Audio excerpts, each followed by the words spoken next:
Morning, सुबह बखैर। आप देख रहे हैं रूही एट 10 और मैं हूं आपकी होस्ट आसमा नौरीन। एक नई सुबह में आपको खुश आमदीद कहते हैं। कैसे हैं आप सब लोग? उम्मीद करती हूँ बिल्कुल ठीक ठाक होंगे और दुआ करते हैं आज का दिन आपका बहुत ही अच्छा गुजरे, हंसते हुए मुस्कुराते हुए खैर आफियत के साथ गुजरे।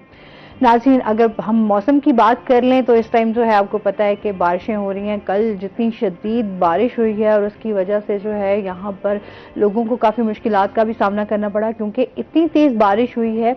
इतना ज़्यादा पानी इकट्ठा होने के बाद जो है गली में, मोहल्लों में, सड़कों पर, रोड पर इतना पानी था कि जिसकी वजह से शहरियों को बहुत मुश्किलात का सामना करना पड़ा। अच्छा, कल क्योंकि खुद भी मैं इस मुश्किल का शिकार रही और आज भी वही सूरत हाल है कि हमारे यहाँ जो है रोड्स का और सीवरेज का निज़ाम इतने बुरे तरीके से यूँ समझ लें कि ख़राब है कि लोगों के लिए मुश्किलात बढ़ जाती हैं। स्पेशली जब आप घर से बाहर निकलते हैं, घरों में भी, इवन के घरों में भी पानी आ जाता है। उसके बाद जितनी आपको बारिश तो आ जाती है, वो कहते हैं हम बाइस रहमत हो बाइस जहमत ना हो। इस बार जो है वो मुल्तान में जिस तरीके से बारिश हुई है उसने रिकॉर्ड ही तोड़ दिया है। इसके साथ ही जो है हमेशा एक बात करती हूँ कि बहुत ज़्यादा ख्याल रखा करें इस मौसम में भी। अभी स्पेशली जो है वो बहुत सारी बीमारियाँ भी आ रही हैं, तो उससे आपने बचना भी है। अपनी सेहत का भी बहुत ज़्यादा ख्याल रखना है।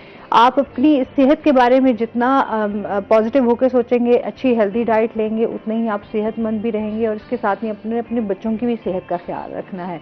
इसी के साथ अपने प्रोग्राम के सिलसिले को आगे बढ़ाएंगे। आज हमारे साथ जो गेस्ट मौजूद हैं उनका तारुफ करवा देती हूँ। आज हमारे साथ मौजूद हैं जी चौधरी रऊफ रहमान साहब, जो कि माहिर ज़राअत हैं। अस्सलाम वालेकुम। जहाँ हम बात करते हैं बारिशों से इतनी मुश्किलात है, वहाँ पर हम ये भी जानेंगे इस टाइम हमारी जो ज़राअत है, हमारी जो फसलें हैं, उसके लिए बारिशें जो है वो कितनी नुकसानदेह हैं, तो इस हवाले से जानेंगे। और इसके साथ ही इस टाइम क्या क्या इक़दाम किए जा रहे हैं, किसानों के क्या क्या मसाइल हैं, तो ये हम तमाम चीज़ें आज अपने प्रोग्राम में डिस्कस करेंगे। सर, सबसे पहले तो इस टाइम जिस तरह से मानसून की बारिशें चल रही हैं और जितनी मुश्किलात हमारी दिन ब दिन बढ़ती जा रही हैं, क्या कहना चाहेंगे इस बारे में? आप ज़राअत के हवाले से जो है वो कितना नुकसानदेह है? जी, बिस्मिल्लाहिर्रहमानिर्रहीम। मैं पहले तो आपके चैनल का बेहद ममनून हूँ, रूही चैनल का, कि आपने मुझे जो है अपने काश्तकार भाइयों से हम कलाम होने का मौका फराहम किया है, तो मैं आपका शुक्रगुजार हूँ। और रही बात मानसून की बारिशों की कि इससे क्या नुकसानात हैं, और मानसून की बारिशें हों या सैलाब हों, ये हम सब का यकीन है कि ये अल्लाह तबारक व तआला की तरफ से आजमाइश हैं और अल्लाह तबारक व तआला की तरफ से ये आती हैं। तो पहली तो बहैसियत मुसलमान हम दुआ गो हैं कि अल्लाह तबारक व तआला, क्योंकि हर नफ़ा नुकसान अल्लाह की तरफ से आता है, तो बहैसियत मुसलमान हम अल्लाह तबारक व तआला से ही दुआ करेंगे कि अल्लाह तबारक व तआला इसके नुकसानात को कम कर दे। और बाकी रही बात कि ये दुनिया में भी मानसून की बारिशें आती हैं और हमारे से ज़्यादा आती हैं, और पूरी दुनिया जो है परमानेंट बेसिस पे इसका हल तलाश करती है।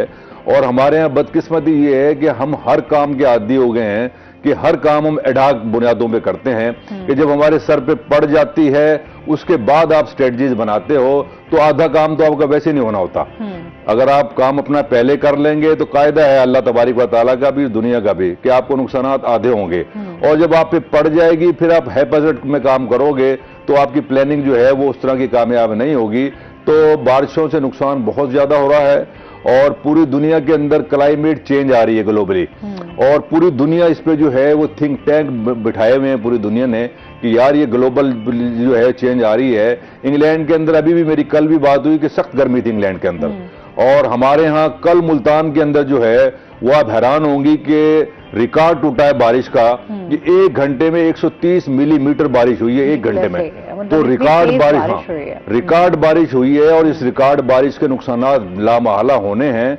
और पूरी दुनिया ने, मैंने बताया ना कि उन्होंने पूरी थिंक टैंक लगा दिए कि यार इसको हम कैसे इस चैलेंज का मुकाबला करेंगे, और हम अभी हाथ पे हाथ रख के बैठे हैं और अभी सोच रहे हैं कि यार बारिशों के क्या नुकसानात होंगे। तो बारिशों का जहां तक ज़राअत से ताल्लुक है तो सबसे ज्यादा इफेक्ट जो है वो लोग तो बेचारे हो रहे होंगे, ज़राअत बहुत ज्यादा इससे जो है वो असरअंदाज होती है। हमारे यहाँ जो शहर के लोग हैं वो तो एंजॉय कर रहे होते हैं, जो शहर के लोग हैं वो तो पकौड़े बना रहे हैं, समोसे बना रहे होंगे और जो है वो खुशी का इजहार में भी कर रहे होंगे। अच्छा, वो खुशी का इजहार ना वो चंद लम्हों के लिए होता है जब बारिश स्टार्ट होती है, लेकिन अगर वो बारिश बहुत ज्यादा, जिस तरह से कल बारिश हुई है, तो वो यूं समझ ले कि लोगों की खुशी के बजाय वो ज्यादा मुश्किलात में जो है वो उनके चेहरे पर इस तरह के जाहिर सी बात है कि बारिश होने के बाद जो असरात होते हैं वो ज्यादा आपको झेलने पड़ते हैं। जी जी जी। अच्छा, मजीद भी आप जानते हैं जिस तरह मौसम की बात हो रही है, तो चलते हैं अपने सेगमेंट की तरफ, टुडेज वेदर। सुहिरा तारिक हमारे साथ मौजूद है। सुहिरा से जानते हैं आज दिन भर मौसम कैसा रहेगा, क्या सूरत हाल है?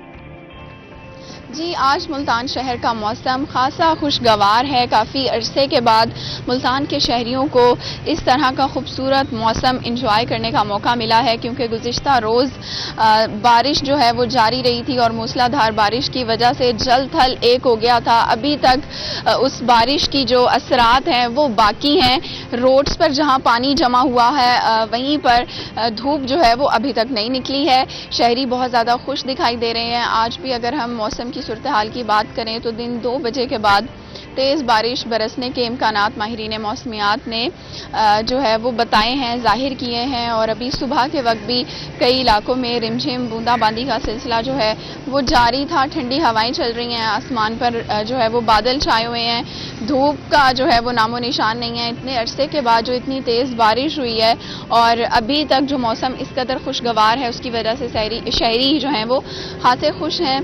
ज़्यादा से ज़्यादा दर्जा हरारत की बात करें तो 31 डिग्री सेंटीग्रेड जाने का इम्कान है, जबकि कम से कम 25 डिग्री सेंटीग्रेड रिकॉर्ड किया गया है। अगस्त के महीने में इतना कम दर्जा हरारत, इतना कम टेम्परेचर 31 डिग्री सेंटीग्रेड मुल्तान के शहरियों के लिए बिलाशुबा किसी तोहफे से कम नहीं है। जी, बहुत शुक्रिया सुहिरा आपका। और इसके साथ ही हमें ज्वाइन किया है जी हमारे रूही के एंकर पर्सन हैं ऑन अब्बास। अस्सलाम वालेकुम। वालेकुम सलाम। कैसे हैं आप? मैडम मैं ठीक हूँ, आप कैसे हैं? अल्हम्दुलिल्लाह, वेलकम करते हैं अपने बहुत शो में शुक्रिया। आपको। अच्छा जी, ऑन से इनकी बीट से रिलेटेड बात करेंगे इस टाइम, जिस तरह हम बात कर रहे थे मौसम के लिहाज से कि ज़राअत को किस तरीके से जो है वो नुकसान पहुंच रहा है, और इसके साथ ही अभी जो हमारे मुल्तान की करंट सिचुएशन है, जिस तरह मैंने स्टार्ट में भी बात की, हमारे यहाँ जो है निकासी के हवाले से, सीवरेज के हवाले से बहुत सारे मसाइल हैं, रोड्स के बहुत ज़्यादा मसाइल हैं। तो हमने देखा कि कल कितना पानी जो है वो जमा हो गया और शहरियों को मुश्किलात का सामना करना पड़ा। ऑन से भी जानेंगे ऑन क्या सूरत हाल रही।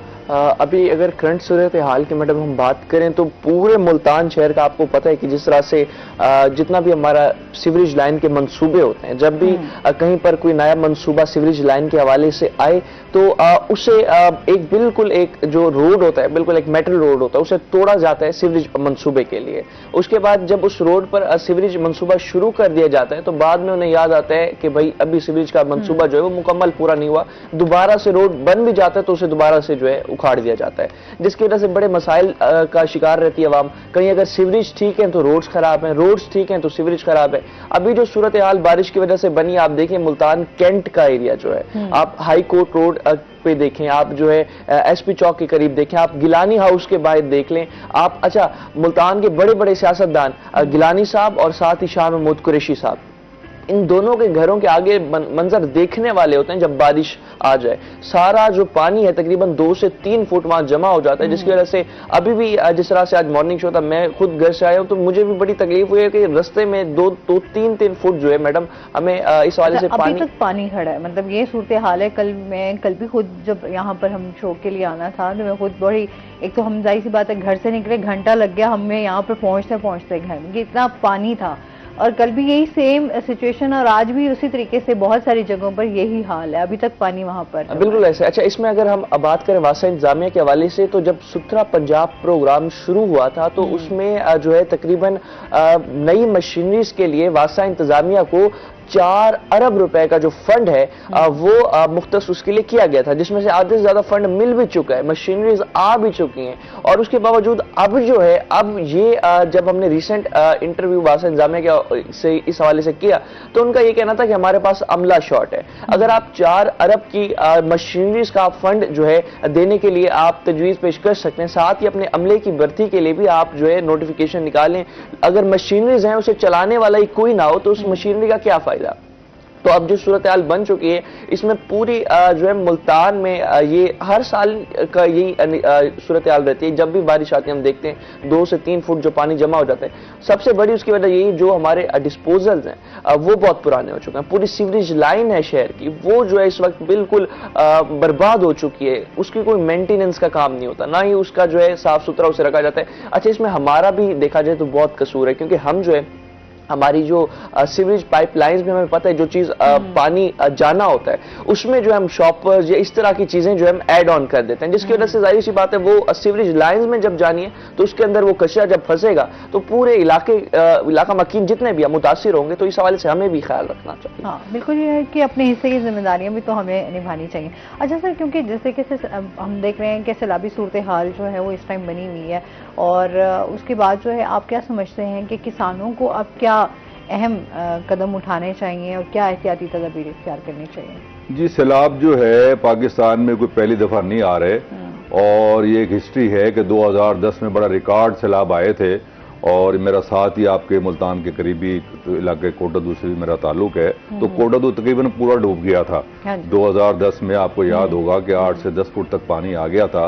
मगर हमारी बदकिस्मती कही है कि हम बेहिस कौम बन चुके हैं और हमारे हुक्मरान उससे बड़े बेहिस हैं।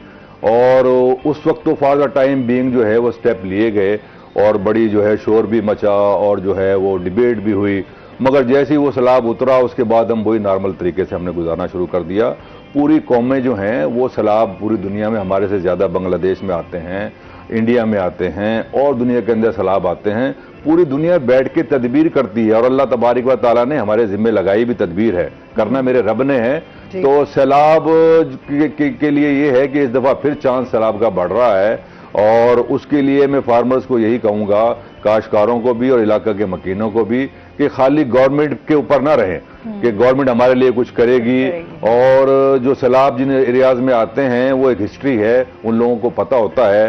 तो सबसे पहले देखें कि वहाँ जो बंद हैं और जो पुश्ते जिसे हम कहते हैं, अपने अपने तौर पे जाके दरियाई के जो इलाके हैं वहाँ जिम्मेदार जाएं और देखें, और अगर कोई थोड़ा सा खर्च करना पड़े तो वो अपनी मदद आपके तहत जो बंद ठीक कर लें और पुश्ते ठीक कर लें। क्योंकि हम, जैसे मैंने कहा है कि हम बेहिस हुक्मरान हो गए हैं हमारे यहाँ। जब बंद गिर जाएगा, जब नुकसान हो जाएगा, फिर हम करोड़ों रुपए का बजट लगाएंगे और उसमें लोगों का नुकसान भी हो जाएगा, काश्तकारों का नुकसान भी हो जाएगा, फिर कोई फायदा नहीं होगा। बिल्कुल जी, इस पर डिटेल से मजीद भी इनसे जानेंगे। नाज़रीन, अभी हमने जाना ब्रेक पे, हमारे साथ रहिएगा।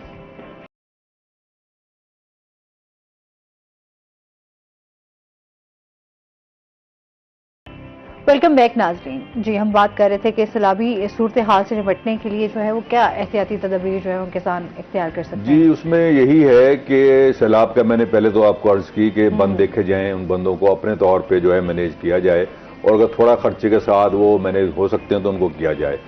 और फिर ये है कि जो सैलाबी एरियाज हैं उसके अंदर इंतजार न किया जाए कि सैलाब आएगा तो हम वहां से मूव करेंगे। उससे पहले हमारे यहाँ ये भी है, हमारे यहाँ ये है कि जी जब तक सैलाब नहीं आता तब तक जाते नहीं है लोग, छोड़ते नहीं है लोग। तो ये जिद नहीं करनी चाहिए। और एक हिस्ट्री जैसे मैंने कहा कि सैलाब की होती है, वो एकदम नहीं आता, वो ऐसा ऐसा बढ़ रहा होता है। तो उसमें अवेयरनेस देने की जरूरत है और लोगों को भी जिद नहीं करनी चाहिए कि जिन एरियाज में आता है वो महफूज मकामात पे चले जाएं। और खास तौर पे जो है वो जानवरों को शिफ्ट करना बड़ा मुश्किल हो जाता है और फिर लाखों करोड़ों रुपए का नुकसान जिम्मेदार का हो जाता है।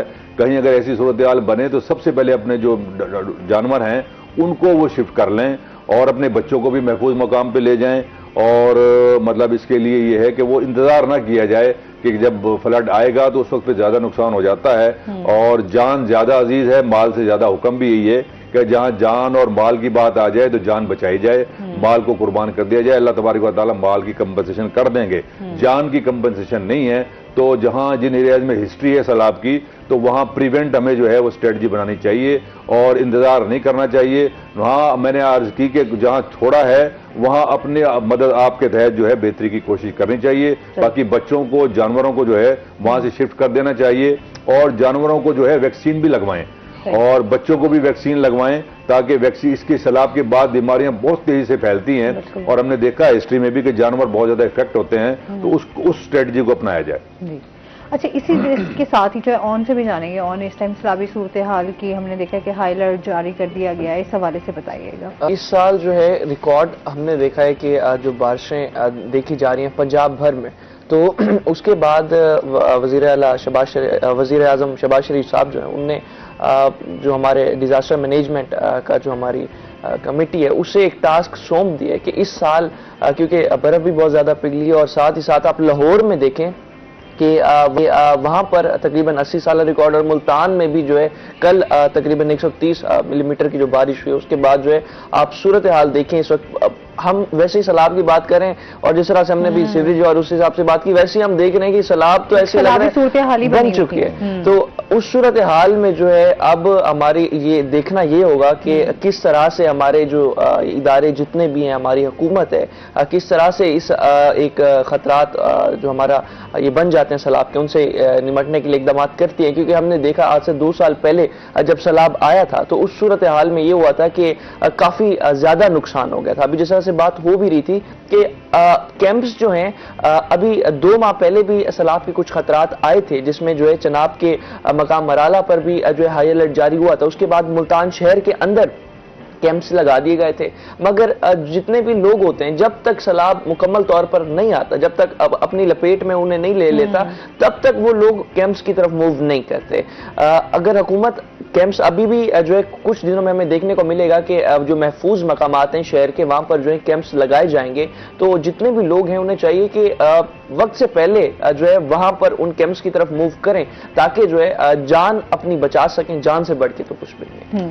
अच्छा, और इसके साथ ही भी अभी जो इस तरह के हमारे यहाँ पर इदारे भी हैं हमें चाहिए कि हम लोग उन इदारों के हवाले से भी उनको अपने काम और जो है जिस तरीके से यहाँ पर शहर की सूरत हाल बनी हुई है उसमें ऐसा कल मैं ये देख रही थी लोगों ने भी बड़ा बढ़ चढ़कर हिस्सा लिया। जो लोग फंस गए थे पानी के अंदर उन लोगों ने जो है काफी लोगों ने अपने काम काज छोड़कर अपने आप को बचाकर लोगों की जो है वो हेल्प की है। ये एक अच्छी बात है कि जब भी इस तरह की कोई सूरत हाल बनती है तो लोग एक दूसरे की मदद कर हमारी कौम में एक बहुत ज्यादा जज्बा हमें देखने को मिलता है कि जब भी कोई कहीं फंस गया है बल्कि इवन कल हम खुद भी प्रोग्राम कर रहे थे तो मैंने देखा कि एक मोटरसाइकिल सवार तकरीबन उसकी उम्र जो है तकरीबन 20 साल होगी तो अपनी वालदा को और साथ एक छोटा भाई उन दोनों को मोटरसाइकिल पर लेके जा रहा था और तकरीबन मोटरसाइकिल तकरीबन उनकी पानी के अंदर थी और वहीं पर वो जब फंस गए तो जाहिर सी बात है बच्चा था वो काफी ज्यादा पजल हो गया तो उससे समझ नहीं आती कि क्या करूं। तो वहीं पर ये गाड़ी में एक शहरी जो वहां रुका तो उसने जो है फैमिली को गाड़ी में बिठाया और उसके बाद बाहर जाके गाड़ी खड़ी की फिर वापस पानी के अंदर आया और उस लड़के को जो है मोटरसाइकिल और उसे धक्का लगाकर वहां से बाहर निकाल कर इस तरह की सूरत हाल बनी थी जहां पे हमने बहुत सारे जैसे अंदरून वाली साइड पर चले जाएं हाफिज जमाल रोड मैंने ये देखा कि एक तो हमारे यहाँ जो है वो गटर का पानी भी जो है वो बाहर आ जाता है उसके बाद जो है वो जिस तरह से सूरत हाल बनती है लोगों के लिए मुश्किलात डबल ट्रिपल हो जाती हैं। एक तो गंदा पानी और उसके बाद फिर कचरा भी उसके साथ ही मिक्स होता है और फिर लोग जब उधर से गुजर रहे होते हैं तो लोगों को ये भी नहीं पता होता कि आया वो सड़क जो है वो ठीक भी है और वहां पर फंस जाते हैं। कुछ लोग जो है वो इस तरह के हादसात का भी शिकार हो जाते हैं। तो लिहाजा बहुत ज़्यादा हमारी हुकूमत को भी इस पर सोचने की ज़रूरत है कि यहाँ पर हमारी जितनी भी इदारे हैं उनको फैसिलिटेट किया जाए ताकि हमारे यहाँ की शहर की सूरत हाल बेहतर हो सके। अच्छा सर, जिस तरीके से हम किसानों के हवाले से तो बात करेंगे किस तरीके से उनको क्या एहतियाती तदबीर करनी चाहिए, वहीं जो है हम ये भी बात करेंगे इस टाइम जो है पेस्टिसाइड कंपनी और जिस तरीके से ज़राअत के हवाले से जो है तमाम चीज़ें हमारे यहाँ पर लोगों को इस हवाले से भी बड़ी मुश्किलात रहती हैं ना कि फसलों को किस तरीके से आपने उसका ख्याल रखना है, क्या चीज़ें जो हैं वो एहतियात करनी चाहिए ताकि आपकी फसल जो है वो बेहतर हो सके और अभी इस मौसम में करंट सिचुएशन में क्या करना चाहिए?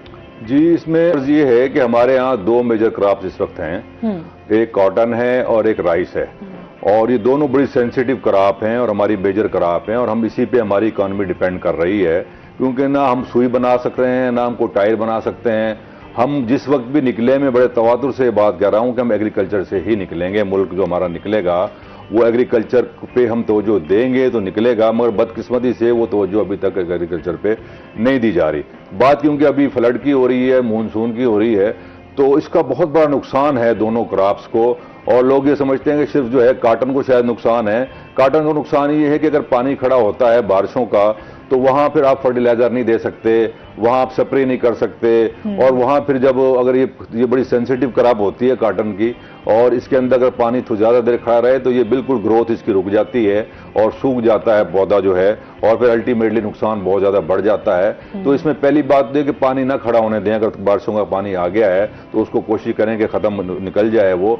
और अगली बात, दुनिया जो है वो एडवांस टेक्नोलॉजी पे जा रही है और हम अभी भी हाथ पे हाथ रख के बैठे हैं, हम वो कंधे के ऊपर मशीनें उठा के स्प्रे कर रहे हैं। दुनिया ड्रोन पे चली गई है और ड्रोन से स्प्रे हो रहे हैं, आसान भी है। और इन बारिशों के दौरान और सैलाब के दौरान इस पे बेहतरीन आप अमल कर सकते हैं। तो मैं ये कहूंगा कि हम फिलफौर ड्रोन पे जाएं, और क्योंकि अभी आप फ्लडिंग नहीं कर सकते, आप खाद नहीं डाल सकते, स्प्रे नहीं कर सकते, तो कम से कम फोलियर फर्टिलाइजर को जो है हम ड्रोन के जरिए स्प्रे भी कर सकते हैं, पेस्टिसाइड भी हम स्प्रे कर सकते हैं और नुकसान को मिनिमाइज किया जा सकता है। और इसी तरह राइस के लिए भी लोग समझते हैं कि गलतफहमी है कि राइस में पानी खड़ा रहे तो शायद कोई हर्ज नहीं होता, ये भी गलत कंसेप्ट है। अगर राइस में भी पानी खड़ा रहे ज्यादा देर तो उसमें फंगस लग जाता है, और फंगस लगने के बाद जो है वो फिर सारी फसल की जो है क्वालिटी खराब हो जाती है और पैदावार जो है बतदरीज बहुत ज्यादा कम हो जाती है। तो राइस में भी हम एहतियात करें, उसको लाइट ना लें। राइस में भी बहुत देर अगर पानी खड़ा रहेगा तो फंगस की बीमारी लग जाएगी और उससे पैदावार को अल्टीमेटली जो है वो कम होगी। सर, आप क्या समझते हैं, हुकूमत की तरफ से अब उस तरीके से इकदाम उठाए जा रहे हैं जिस तरीके से किसानों को लेकर उनकी मुश्किल, जिस हमने गंदम में भी देखा, जाहिर सी बात है हर एक बंदे की जो है किसान की मेहनत होती है अपनी एक फसल पर, और अभी जो करंट सिचुएशन चल रही है उसमें जो है वो लोगों के वसाइल मजीद बढ़ गए हैं, क्योंकि हमें अगर खादें नहीं मिलेंगी, अगर उसमें हम लोग कहते हैं कि जी खादें नहीं मिल रही, टाइम पर जो है वो पानी नहीं मिलेगा, बिजली की कीमतें जिस तरह हम देख रहे हैं दिन ब दिन महंगी होती जा रही हैं, उस हवाले से आप क्या कहेंगे? जी, बड़ी बदकिस्मती है कि अच्छा, इसका डिटेल से सर जवाब देंगे। नाज़रीन, अभी हमने जाना ब्रेक पे, हमारे साथ रहिएगा।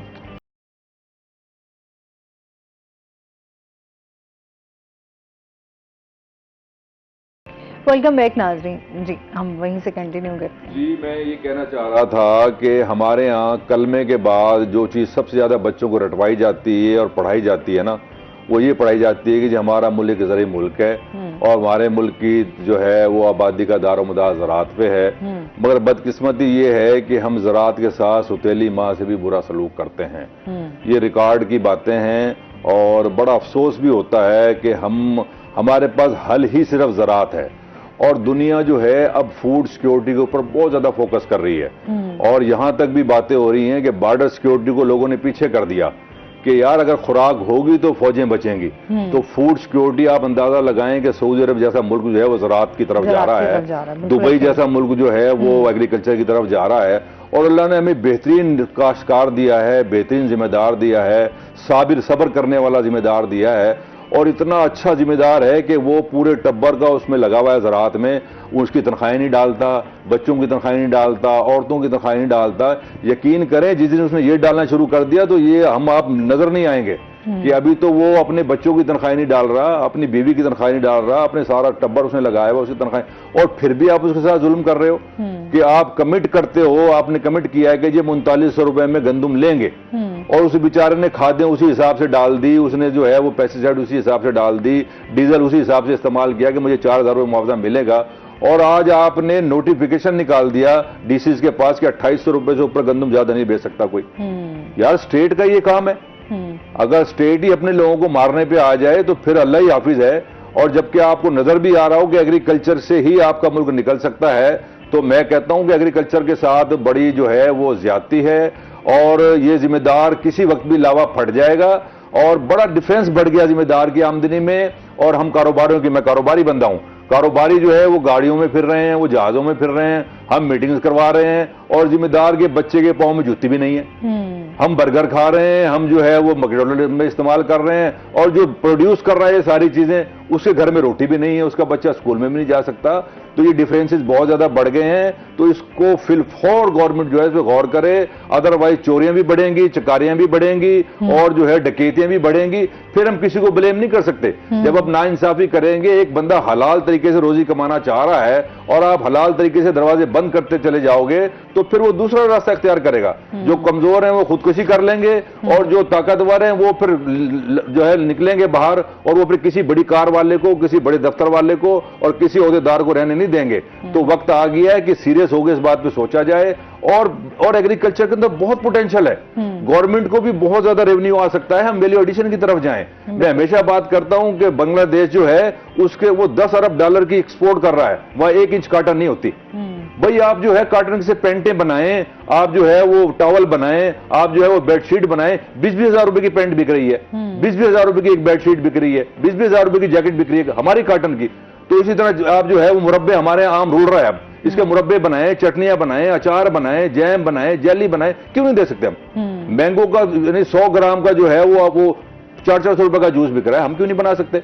हमारे यहाँ पल्पी जूसेस किन्नू रुलता है हमारे यहाँ, तो किन्नू के पल्पी जूसेस बनाए। भाई आप पल्पी जूसेस बनाएं, दुनिया को एक्सपोर्ट करें, इस तरफ कॉम को डालें, वैल्यू एडिशन की तरफ जब आप डालेंगे तो जिम्मेदार को भी प्रीमियम मिलेगा और जो है गवर्नमेंट पे रेवेन्यू भी ज्यादा आएगा और आपकी जो प्राइवेट कंपनीज हैं उसको भी ग्रोथ मिलेगी। और अगली आखिरी बात यह है कि पब्लिक प्राइवेट सेक्टर जहां भी मिला है वहां तरक्की हुई है। दुनिया के अंदर खाली गवर्नमेंटों के काम नहीं है, आप प्राइवेट सेक्टर को भी साथ मिलाते हैं, मगर बदकिस्मती ये है कि हमने यहां प्राइवेट सेक्टर को जो है वो दुश्मन डिक्लेयर कर दिया। हम दुश्मन बना के पेश करते हैं काश्तकारों का कि शायद ये जो कंपनियां हैं खाद की या सीड की या पेस्टिसाइड की, ये शायद दुश्मन है काश्तकार की। और भाई पूरी दुनिया में जो नाम है वो फौजों का नहीं है, पूरी दुनिया में कंपनियों के नाम होते हैं। पूरी दुनिया में आप देखेंगे एप्पल कंपनी और जो है वो फलाना FMC company, McDonald company, KFC company, फौजों के नाम नहीं होते, कंपनियों के नाम पूरी दुनिया में होते हैं। आप अपनी कंपनी को किल कर रहे हैं। नहीं, ये बात हकीकत है कि अपने यहाँ हम ज़राअत के हवाले से तो काफ़ी कहते हैं रिच है। बात ये है कि हम अपने नौजवानों को भी और तमाम को जब साथ लेकर चलेंगे और उन्हें बताएंगे कि यहाँ पर क्या क्या मौके मिल सकते हैं तो आगे मुल्क तरक्की की तरफ जाएगा। अच्छा, ऑन से जानते हैं हम पंजाब फूड अथॉरिटी के हवाले से भी बात करेंगे, इस टाइम क्या क्या कार्रवाइयाँ की जा रही हैं, क्योंकि हम फूड के हवाले से देखें तो हमारे बहुत सारे अब इश्यूज़ हैं। हम लोग चाहते तो हैं कि ऑर्गेनिक चीज़ों की तरफ जाएं और वो हमें प्योर चीज़ें मिलें, लेकिन इस टाइम जो हमारी सूरत हाल है वो बहुत ही ख़राब है। क्या कहेंगे इस बारे में? बिल्कुल, अगर हम पंजाब फूड अथॉरिटी की कार्रवाइयों के हवाले से बात करें तो गुज़िश्ता एक माह के अंदर सबसे ज़्यादा जो कार्रवाइयाँ पंजाब फूड अथॉरिटी की जानिब से की गई वो जो है अपना इंडस्ट्रियल स्टेट बहावलपुर रोड, जो हमारा गला मंडी, सब्जी मंडी, इन एरियाज में ना काफ़ी ज़्यादा हमें कार्रवाइयाँ देखने को मिली, जिसमें जो है मुजरे सेहत जो हम देखते हैं अनासिर जितना भी हमारा प्रोडक्ट्स बेचे जाते हैं, जिसमें इवन कि हम देखते हैं कि दुकानों पर जो हमें गोश्त मिल रहा होता है, चाहे मुर्गी का हो, चाहे बड़ा गोश्त हो, छोटा गोश्त हो, उसका भी एक पैमाना होता है चेक करने का, तो वो भी जो है काफ़ी ज़्यादा पंजाब फूड अथॉरिटी की जानिब से दुकानों पर छापे मार के वो जो है पकड़ कर तलब कर दिया गया, क्योंकि उसमें जो है अक्सर हम देखते हैं कि हमें नहीं पता होता कि गोश्त जो है क्या ये हमें सही मिल रहा है, क्या ये मरा हुआ जानवर तो नहीं था, क्या बीमार जानवर तो नहीं था। तो उस तमाम तर सूरत हाल में पहले जो है जाकर हम देखते हैं कि जितने भी दुकानें हैं इस हवाले से उन पर जाके रेड की जाती है। और अच्छा, इसके साथ साथ एक और बात अगर आपको बताओ चलूं कि जो अभी मैंगो का सीजन हम देख रहे थे, काफी ज्यादा एक्सपोर्ट क्वालिटी के मैंगो हमने देखा कि लोग तोहफे में भिजवा रहे हैं, और मुल्तान में स्पेशली इस चीज का बहुत ज्यादा एक ट्रेंड रहा। तो वहां पर भी जो है जितने भी हम देखते हैं बागात पर जाकर भी पंजाब फूड अथॉरिटी ने अपनी कार्रवाइयां की, और वहां पर देखा गया कि जो हम देखते हैं कि जिस तरह से उसकी रैपिंग की जाती है, उसमें वो जो चीजें डाली जाती हैं पेस्टिसाइड और तमाम तरह सूरत हाल में हम देखते हैं कि जो भी उसमें दवाइयां वगैरह डाली जाती हैं तो केमिकल्स वगैरह जो यूज किए जाते हैं, अच्छा वो भी जो फ्रूट्स होते हैं उन्हें काफी ज्यादा स्पॉइल और खराब कर देते हैं। अच्छा, वो वहां पर जो है गले सड़े फ्रूट्स को भी जो है अंदर रैप कर दिया जाता है, जिसकी वजह से पूरा जो है एक सेट जो होता है वो खराब हो जाता है। उस पर भी जो है पंजाब फूड अथॉरिटी ने जब कार्रवाइयां की और 50-50 हज़ार रुपए तक जो है जुर्माने भी जो है जो वहां पर बागात के मालिकान थे जो बेच रहे थे उन पर जो है 50-50 हज़ार रुपए जुर्माने भी किए। अच्छा, इसके अलावा और अगर पूरे शहर में बात करें तो काफी फास्ट फूड पॉइंट्स हैं, तो वहां पर जो है हम अब बहुत शौक से जाते हैं, फैमिलीज को लेकर जाते हैं, खाते हैं। तो वहां पर जो है जब भी हम देखते हैं कि कोई चीज भी अगर वो गोश्त काट रहे हैं तो उसके लिए एक अलग जो डिश और कटर वगैरह वो अगर इस्तेमाल ना हो तो उसके ऊपर भी जो है पंजाब फूड अथॉरिटी 10 से 40 हज़ार रुपए के दरमियान जुर्माना कर रही है। और सारा जो निज़ाम है वो ऑनलाइन हो चुका है। पहले ये शिकायत आती थी लोगों की जानिब से कि पंजाब फूड अथॉरिटी वाले बहुत ज्यादा हमें जो है तंग करते हैं, और इस सूरत हाल में जो है आए दिन जो है हमारी दुकान पर रेड हो रहा है, ये चीज़ें चेक की जा रही हैं, लेकिन जुर्माने जो हैं हमसे लिए नहीं जाते, रिश्वत की मद में सारे मामला कर लिए जाते हैं। लेकिन अब सूरत हाल ऐसी है कि पंजाब फूड अथॉरिटी ने अपना सारा सिस्टम ऑनलाइन कर दिया है, जिसकी वजह से जो भी आपको चालान होगा मौके पर अब वो डिपेंड करता है आपकी नौयत पर। मिनिमम चालान जो है वो 10,000 का है, और बढ़कर तो तकरीबन जितना भी चालान वो करना चाहिए। इसके अलावा जो FIR भी दे रहे हैं आजकल, और सील भी जो है दुकानें और स्टोर्स इस हवाले से किए जा रहे हैं। सही। अच्छा, और इसके साथ ही जो है हम मुल्तान के मुख्तलिफ हलकों के मसाइल के ऊपर भी थोड़ी सी बात करेंगे, इस हवाले से बताइएगा। सबसे ज़्यादा अगर मैडम बात करें हलकों के मसाइल के हवाले से, जो सबसे ज़्यादा प्रोमिनेंट मुल्तान शहर के सियासतदान हैं उनके हलके सबसे ज़्यादा मुतासिर होते हैं। क्योंकि आप देखिए कि इस वक्त जो है आप NA 148 जो है बनबोसन वाली साइड का इलाका जो है, जो शहरी हलका भी उसे पड़ जाता है और देहाती हलका भी जो है उसमें काउंट हो जाता है। पहले वहां से सैयद यूसुफ रजा गिलानी साहब जीते, उसके बाद ज़िमनी इंतखाबात में अली कासिम जो है उनके फर्जंद वो जीते। तो सबसे ज्यादा अगर मैं बात करूं इस वक्त मुल्तान में हलकों के मसाइल के हवाले से, सबसे ज्यादा मसला इसी हलके का है, क्योंकि ये हलका आप बनबोसन से काउंट करें, यहाँ से जो है आप जो कैंट के आगे कासिम बेला है, कासिम बेला और आगे जो है मुजफ्फराबाद और इस तरफ जितना भी इलाका है, आप देखेंगे इन इलाकों में न तो सेवरेज का निज़ाम बेहतर है, न तो बच्चों के लिए सरकारी स्कूल्स जो हैं प्रॉपर फंक्शनिंग में, ना तो वहां कोई फिल्ट्रेशन प्लांट्स मौजूद हैं, ना ही वहां पर जो है प्ले ग्राउंड्स मौजूद हैं, और आप देखिए कि वहां इंफ्रास्ट्रक्चर की बहुत ज्यादा कमी है। ऐसे लगता है कि वो इलाका जो है मुल्तान शहर में काउंट ही नहीं होता।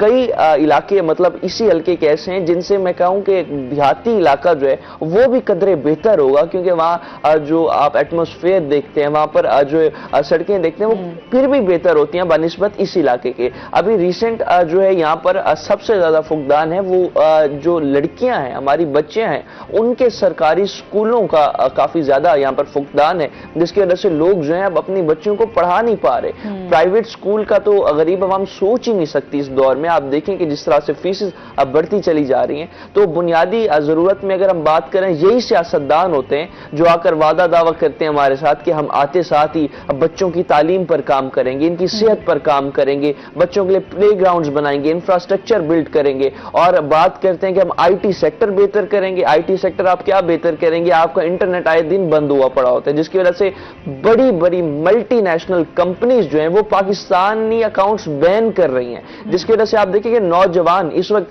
पहले बेरोजगार हैं, अगर ऑनलाइन सेक्टर की तरफ आकर अपना कोई रोजगार देख भी लेते हैं, तो अगर वहां पर भी अगर मल्टीनेशनल कंपनीज जो है पाकिस्तान को ब्लैकलिस्ट कर देंगी, पाकिस्तान के जो जितने भी हमारे यहाँ पर अकाउंट्स जो लोग बनाते हैं, जितने भी सेलर्स हैं, जितने भी यहाँ पर IT एक्सपर्ट्स हैं, अगर उन्हें जो है वहां काम नहीं करने की इजाजत मिलेगी, क्यों नहीं मिलती? इस वजह से कि पाकिस्तान में आए दिन इंटरनेट का इशू रहता है। लोग अगर VPN यूज करते हैं तो उनके अकाउंट ब्लॉक कर दिए जाते हैं, क्योंकि इस तमाम सूरत हाल में जो भी वादे दावे हल्कों के मसाइल के पे भी जिस तरह से बात कर रहा हूँ और ऑल बात करें, तो सियासतदान जो है इस मुल्क की तबाहाली और इस मुल्क को तबाह करने का जो असल जिम्मेदार है वो यही लोग हैं, और अभी जो है सूरत हाल आप सबके सामने बिल्कुल ऐसे ही है। अच्छा सर, जिस तरीके से हम पेस्टिसाइड कंपनियों की भी बात कर रहे थे, आप उसके हवाले से भी थोड़ा सा हमें बताइए कि इस टाइम वो क्या रोल प्ले कर रहे हैं? देखिए जी, पेस्टिसाइड कंपनीज जो हैं वो मैं समझता हूँ कि इस मुल्क का सासा हैं, और पेस्टिसाइड कंपनीज का, नेशनल पेस्टिसाइड कंपनीज का आपको मैं रिप्रेजेंट करता हूँ, और इनका बहुत बड़ा रोल है। और हम लोग मल्टीनेशनल कंपनियों के साथ मुकाबला करने के बाद जो है आज हम सरवाइव कर रहे हैं।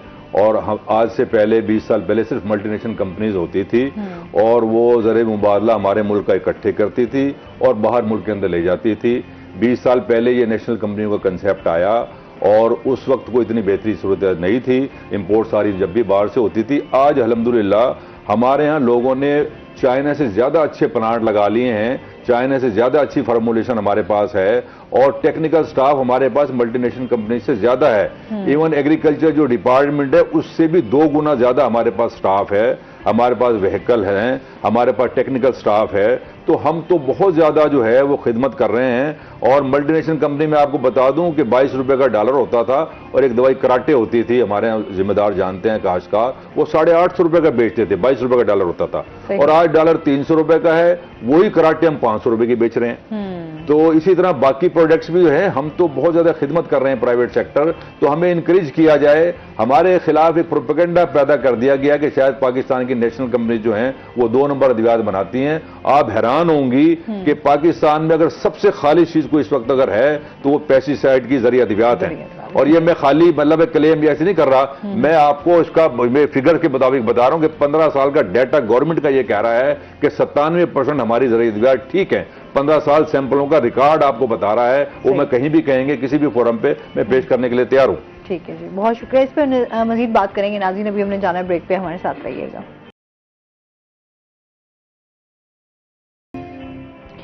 वेलकम बैक नाज़रीन। अच्छा जी, इसके साथ ही हम जो है मजीद ये भी जानेंगे, इस टाइम जो है शहर में तजावुज़ात के हवाले से बात करें तो वहाँ पर भी भरमार दिखाई देती है। इस हवाले से क्या कहना चाहेंगे ऑन? मैम, सबसे पहले भी जिस तरह अभी बात कर रहे थे कि हमें घर से निकलते हुए इतनी दिक्कत होती है कि जगह जगह जो है पानी होने की वजह से जो है ट्रैफिक का निज़ाम वैसे दरम बरम, और ऊपर से एक प्रोग्राम शुरू किया था मरियम नवाज साहिबा ने जब चीफ मिनिस्टर वो बनी थी, कि सुथरा पंजाब प्रोग्राम, जिसमें न सिर्फ पंजाब को साफ करने का टास्क था बल्कि जो हमारे जितना भी सिविल डिफेंस का अमला है, कारपोरेशन का अमला है, जिला इंतजामिया का अमला है और उसके साथ साथ सिटी ट्रैफिक पुलिस का अमला है, उसे ये टास्क भी था कि शहर में जो है जगह जगह जहां पर भी तजावुजात मौजूद हैं, चाहे वो टेम्परेरी सूरत में हो, चाहे पुख्ता तामीरात की सूरत में हो, चाहे अगर तजावुजात पर जो है कोई सरकारी दफ्तर भी मौजूद हो, तो वो तजावुजात की सूरत में जो है उसे क्लियर करवाना होगा। लेकिन अभी आप देखें कि कमिश्नर मुल्तान साहिबा ने जो है एक मुल्तान शहर में एक रेहड़ी बाजार इंट्रोड्यूस करवाया, लेकिन वो सिर्फ और सिर्फ हफ्ता डेढ़ हफ्ता उसकी एक हाइप रही थी और जो है उधर काफ़ी रेहड़ीबान आके अपनी रेहड़ियाँ भी खड़ी कर रहे थे, एक कारोबार का सर्कल भी चल रहा था। लेकिन एक वो शऊर की कमी होती है ना हमारी आवाम में, वो यही समझते हैं जब तक हम रोड पर नहीं आएंगे ना तो हमारा कारोबार नहीं चलेगा, जब तक आवाम को तंग नहीं करेंगे तो हमारा उस हवाले से कारोबार सही तरह से नहीं चलेगा। अभी मौजूदा सूरत हाल भी बिल्कुल ऐसी ही है कि आप देख लें कि मुल्तान शहर में कि जो मेन रोड्स हैं, आप घंटाघर रोड देख लें, आप ओल्ड शिजाबाद रोड देख लें, आप बोसन रोड देख लें, आप खानेवाल रोड देख लें, तो हर जगह जो है आपको वहां पर तजावुजात मौजूद मिलेंगी। क्योंकि अभी जो सूरत हाल है इसमें हमारे इंतजामिया जो है उनने ज़रूर, अभी हम अक्सर प्रोग्राम में बात करते थे कि इंतजामिया कोई जगह मुख्तस करे इस गरीब आवाम के लिए जो अपना कारोबार कर सकें, डिफरेंट स्पॉट मुख्तस करे जो अपना लोग कारोबार कर सकें। तो अगर इंतजामिया ने भी तकरीबन कोई 1 से 2 हफ्ते पहले ये इनिशिएटिव लिया, तो उस इनिशिएटिव को अवाम अभी एक्सेप्ट नहीं कर रही और जिसकी वजह से तजावुजात का जो मसला एक चलता आ रहा था बिल्कुल जूं का तूं है। तो इस सूरत हाल में अब जो है अवाम को मेरे ख्याल में कोऑपरेट करना होगा। जब तक अवाम कोऑपरेट नहीं करेगी तब तक सूरत हाल मेरे ख्याल में ऐसी रहेगी और आप लोगों को घंटों घंटों ट्रैफिक जैम का सामना रहेगा और एम्बुलेंसेज जो हैं वक्त पर लोगों की इमदाद, तिबी इमदाद देने नहीं पहुंच पाएंगी। कई जो है शहर में कीमती जानें जो है इस हवाले से चली जाएंगी। तो ये जो सूरत हाल बनती चली जा रही है तो ये काफ़ी खतरनाक है। अच्छा, और इसके साथ ही हम जिस तरीके से शहर में स्ट्रीट लाइट्स की भी बात कर रहे हैं, क्राइम की भी बात करेंगे, क्राइम में दिन ब दिन इजाफा होता जा रहा है, वहीं हम ये भी देखते हैं कि स्ट्रीट लाइट्स जो हैं वो हमें नज़र ही नहीं आती हैं। अच्छा, लाइट चली जाए तो वैसे ही इतना अंधेरा हो जाता है, तो इस हवाले से क्या कहेंगे? इस टाइम जो है क्या सूरत हाल चल रही है? आप सूरत हाल ये देखें कि एक तरफ जहाँ पर महंगाई है और दूसरी जानिब आप देखें कि लोग स्पेशली नौजवान तबका इतना डेस्परेट हुआ है कि वो जो लोग हैं, आप जाहिर सी बात है घर में कुछ कमाने के लिए, कुछ खिलाने के लिए, उन्हें नहीं पता कि तरीका सही है गलत है, अब जो है चोरी डकैती की वारदातों की तरफ जो है काफ़ी रुझान कर रहे हैं। और आए दिन जो है हम जब देखते हैं कि वीकली रिपोर्ट्स हम क्राइम के हवाले से देखते हैं तो शहर में जो है कम अज़ कम एक हफ्ते के अंदर 150 से 200 के दरमियान वारदातें हो जाती हैं, जिसमें जो है तकरीबन करोड़ों मालियत का सामान जो है, नकदी जो है, उससे शहरी महरूम हो जाते हैं। और इसमें आप देखें कि हमारी पुलिस इंतजामिया को भी चाहिए कि जगह जगह जो है उस हवाले से अपनी चौकी लगाएं। लेकिन सबसे बड़ा आप मसला देखें कि वो इस वक्त शहर में स्ट्रीट लाइट्स का है। आप जिस तरह से हम बात कर रहे हैं, मुल्तान एयरपोर्ट रोड है, आप देखिए वहां से एयरपोर्ट से बहुत ही ज्यादा लोग जो मुसाफिर हजरात हैं बाहर मुल्क से आ रहे हैं या बाहर मुल्क जा रहे हैं तो वो एयरपोर्ट रोड इस्तेमाल करते हैं। आप एयरपोर्ट रोड पर सूरत हाल देखिए तो तकरीबन आपको ऐसे ही लगेगा जैसे आप बिल्कुल किसी देहाती इलाके में आ गए हैं रात के वक्त, और बिल्कुल आपको इलाका सुनसान लगेगा। उसके अलावा अगर आप देखें कि बनबोसन वाला ये रोड देख लें, जहां पर बड़ी बड़ी कॉलोनीज तो बना दी गई हैं, लेकिन मुल्तान शहर में जहां जहां मेट्रो है, मेट्रो की लाइट्स के अलावा पूरा शहर रात के वक्त आपको तारीकी में डूबा हुआ दिखाई देता है। आप मुल्तान शहर में अगर डेवलपमेंट्स के काम ला रहे हैं, आप मुल्तान शहर में जो है काफी चीजें आप देखें, गुज़िश्ता 5-7 साल में काफी तरक्की हुई है, लेकिन अगर रात के वक्त स्ट्रीट लाइट्स मौजूद नहीं होंगी तो आप देखिए कि क्या एक इमेज जो है हमारे शहर का आप जाएगा। लोग जो अगर रात के वक्त एक खौफो हिरास में बाहर इस वजह से नहीं निकल सकते कि यार अंधेरा बहुत ज्यादा है, मेरे साथ कोई चोरी डकैती की वारदात ना हो जाए, तो वो खौफ में अगर लोग रहेंगे तो मेरा नहीं ख्याल कि इतनी ज्यादा डेवलपमेंट इंफ्रास्ट्रक्चर का कोई काम होगा। सही। अच्छा सर, हम लोग ज़राअत के हवाले से भी बात करेंगे। इस टाइम जिस तरीके से जो है, अगर कोई इस तरह की सूरत हाल बनती है, अल्लाह ना करे, अव्वल तो अल्लाह ताला से दुआ है कि अल्लाह ताला आसानियाँ करे, और इस तरह के जो हमारे पास जो कहते हैं कि डिज़ास्टर आता है तो वो बहुत ज़्यादा बुरे तरीके से सबको मुतासिर करता है। इस हवाले से आप क्या समझते हैं कि हुकूमत की तरफ से जो है वो क्या उनकी पहुँचा सकती है, या उनके साथ जो है क्या मदद फराहम कर सकती है? जी, बड़ी अच्छा सवाल आपने किया। मैं ये कहता हूं कि अभी जो ग्लोबल चेंज आ रही है क्लाइमेट की, इसको हमें सीरियस लेना चाहिए, और पूरी दुनिया ने जैसे कि सीरियस लिया है, हम अभी तक भी इसको सीरियस नहीं ले रहे, और कुदरत भी फिर मदद नहीं करती। अगर कुदरत ने हमें इशारे दिए हैं और उन इशारों को हम नहीं समझते तो इसका बहुत बड़ा नुकसान होगा, जो कि पहले भी हम उठा रहे हैं। तो उसके लिए मैं अर्ज ये करूंगा आपके फोरम के तवज्जुह से कि गवर्नमेंट को फिल फॉर जो है एक एग्रीकल्चर काउंसिल बना देनी चाहिए। उसमें पेस्टिसाइड कंपनीज भी हों, उसमें सीड कंपनीज भी हों, फर्टिलाइजर की कंपनीज भी हों, काश्तकार भी हों, रिसर्च के इदारे भी हों, वापडा वाले भी हों, और वो बैठ के एक मजबूत 5-10 साल प्रोग्राम बनाएं कि दुनिया के अंदर अब क्लाइमेट चेंज आ गई है और डे बाय डे अनसर्टेनिटी बढ़ रही है। उसका मुकाबला बातों से नहीं होगा, उसका मुकाबला दफ्तरों में जो है एसी के अंदर बैठ के बाबू बैठे रहे उसमें नहीं होगा। हम प्रैक्टिकली उस पर सोचें कि क्या क्या थ्रेट हैं और दुनिया ने क्या इकदाम किए हैं और हम क्या इकदाम कर सकते हैं। उसमें सबसे बड़ा कदम जो है वो ये है कि हमें वैरायटीज डेवलप करनी पड़ेंगी, अपने रिसर्च के इदारों को एक्टिव करना पड़ेगा कि रिसर्च के इदारे जो है एक्टिव हों, और वो कोई ऐसी वैरायटीज बनाएं जो इन टेम्परेचर को भी बर्दाश्त कर सकें, इन बारिशों को भी बर्दाश्त कर सकें। जब जाके हम उससे बुरान से निकलेंगे, और अगर हम खाली बातें बनाते रहे तो फिर बहुत बड़ा नुकसान हम पहले भी कर चुके हैं। फिल फॉर वो कौंसल बना दी जाए और उस कौंसल की सिफारिशात को माना जाए और मुस्तकिल बेसिस पे सेक्रेटरी तैनात किए जाएं। हमारे यहाँ मसला यही है कि एग्रीकल्चर में 5-5 सेक्रेटरी चेंज हो जाते हैं एक साल के अंदर, और जो है ना 4-4 मिनिस्टर चेंज हो जाते हैं। भाई एग्रीकल्चर के लिए फिक्स कर दें आप, हेल्थ के लिए, एग्रीकल्चर के लिए और तालीम के लिए, कि आप 5 साल 10 साल प्रोग्राम दें, एक सेक्रेटरी से बात करें, उसको 5 साल से पहले नहीं हटना चाहिए। यहाँ जब दूसरा सेक्रेटरी चेंज हो जाता है तो उसकी प्रायोरिटी चेंज हो जाती है। प्राइवेट सेक्टर अपना केस लेके जाता है, वो पता लगता है सेक्रेटरी साहब चेंज हो गए। जब सेक्रेटरी साहब चेंज हो गए फिर जीरो से आपको शुरू करना पड़ता है।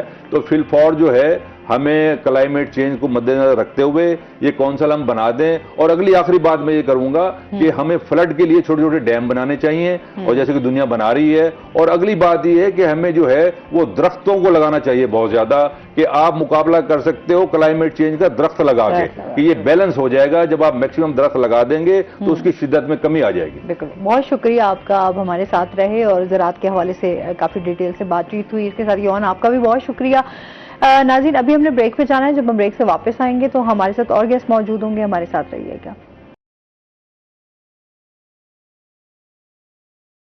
बिस्मिल्लाहिर्रहमानिर्रहीम, अस्सलाम वालेकुम, गुड मॉर्निंग, सुबह बखैर। आप देख रहे हैं रूही 10 और मैं हूं आपकी होस्ट आसमा नौरीन। एक नई सुबह में आपको खुशामदीद कहते हैं, और इसके साथ ही हमारे साथ गेस्ट भी मौजूद हैं, उनका तारुफ करवा देती हूँ। आज हमारे साथ मौजूद हैं जी अमर अली, जो कि फिटनेस एक्सपर्ट हैं। अस्सलाम वालेकुम, कैसे हैं आप? ठीक ठाक हैं? वेलकम कहते हैं अपने शो में आपको। अच्छा जी, आज जो हम बात करने जा रहे हैं जिस टॉपिक पे, वो आज हम बात करने जा रहे हैं मेंटल हेल्थ एंड वेलनेस पे। आपको पता है कि एक्सरसाइज के साथ साथ, फिटनेस के साथ साथ आपकी मेंटल हेल्थ जो है वो अच्छी होना जो है वो बहुत ज़्यादा ज़रूरी है। और आजकल हम जिस तरह के एक स्ट्रेस से गुजर रहे हैं, हमारे बहुत ज़्यादा मेंटल हेल्थ जो है वो डिस्टर्ब हो रही है, उसके साथ जो है आज हम अमर से जानेंगे कि किस तरीके से हम अपनी मेंटल हेल्थ को जो है बेहतर कर सकते हैं, कितनी इसकी अहमियत है, लोगों का रुझान इस पर कितना है। तो इस वजह से अमर, आप क्या कहना चाहेंगे, मेंटल हेल्थ जो है वो कितनी ज़रूरी है? फिजिकल के साथ आपकी मेंटल भी जरूरी है। और क्यों जरूरी है? क्योंकि आपके जितने भी कॉग्निटिव फंक्शंस है उसको कंट्रोल करता है। मतलब आप इसको इस तरह से समझ लें, पहले आपको मैं इसके फैक्टर्स बता देता हूँ। मेंटल हेल्थ पे हम क्या चीजें इंक्लूड करेंगे, हम आपकी इमोशनल जो हेल्थ है वो इंक्लूड करेंगे, आपकी फिजियोलॉजिकल, मतलब आपके जो थॉट प्रोसेसेस हैं, कि अगर आप healthy brain healthy thoughts control करेगा, और अगर ब्रेन ही हेल्दी नहीं है, मतलब आपको किसी को डिप्रेशन है, हाँ। तो थॉट्स भी, वो नेगेटिविटी और वो सारी चीजें फिर बहुत लाइफ ज्यादा, में हाँ। चलती रहती हैं। तो आप इन चीजों को बस फोकस करें तो आपको खुद ही अंदाजा हो जाएगा कि मेंटल हेल्थ, मतलब आपका ब्रेन की हेल्दी जो फंक्शनिंग है वो किस हद तक जरूरी है। अच्छा, जो फिजिकल हेल्थ है वो फिर इसके साथ इसका जस्ट एक पार्ट रह जाता है, लेकिन वो इसके लिए जरूरी है। आप जिस्म को मजबूत या सेहतमंद किए बगैर आपका दिमाग भी सेहतमंद नहीं हो सकता।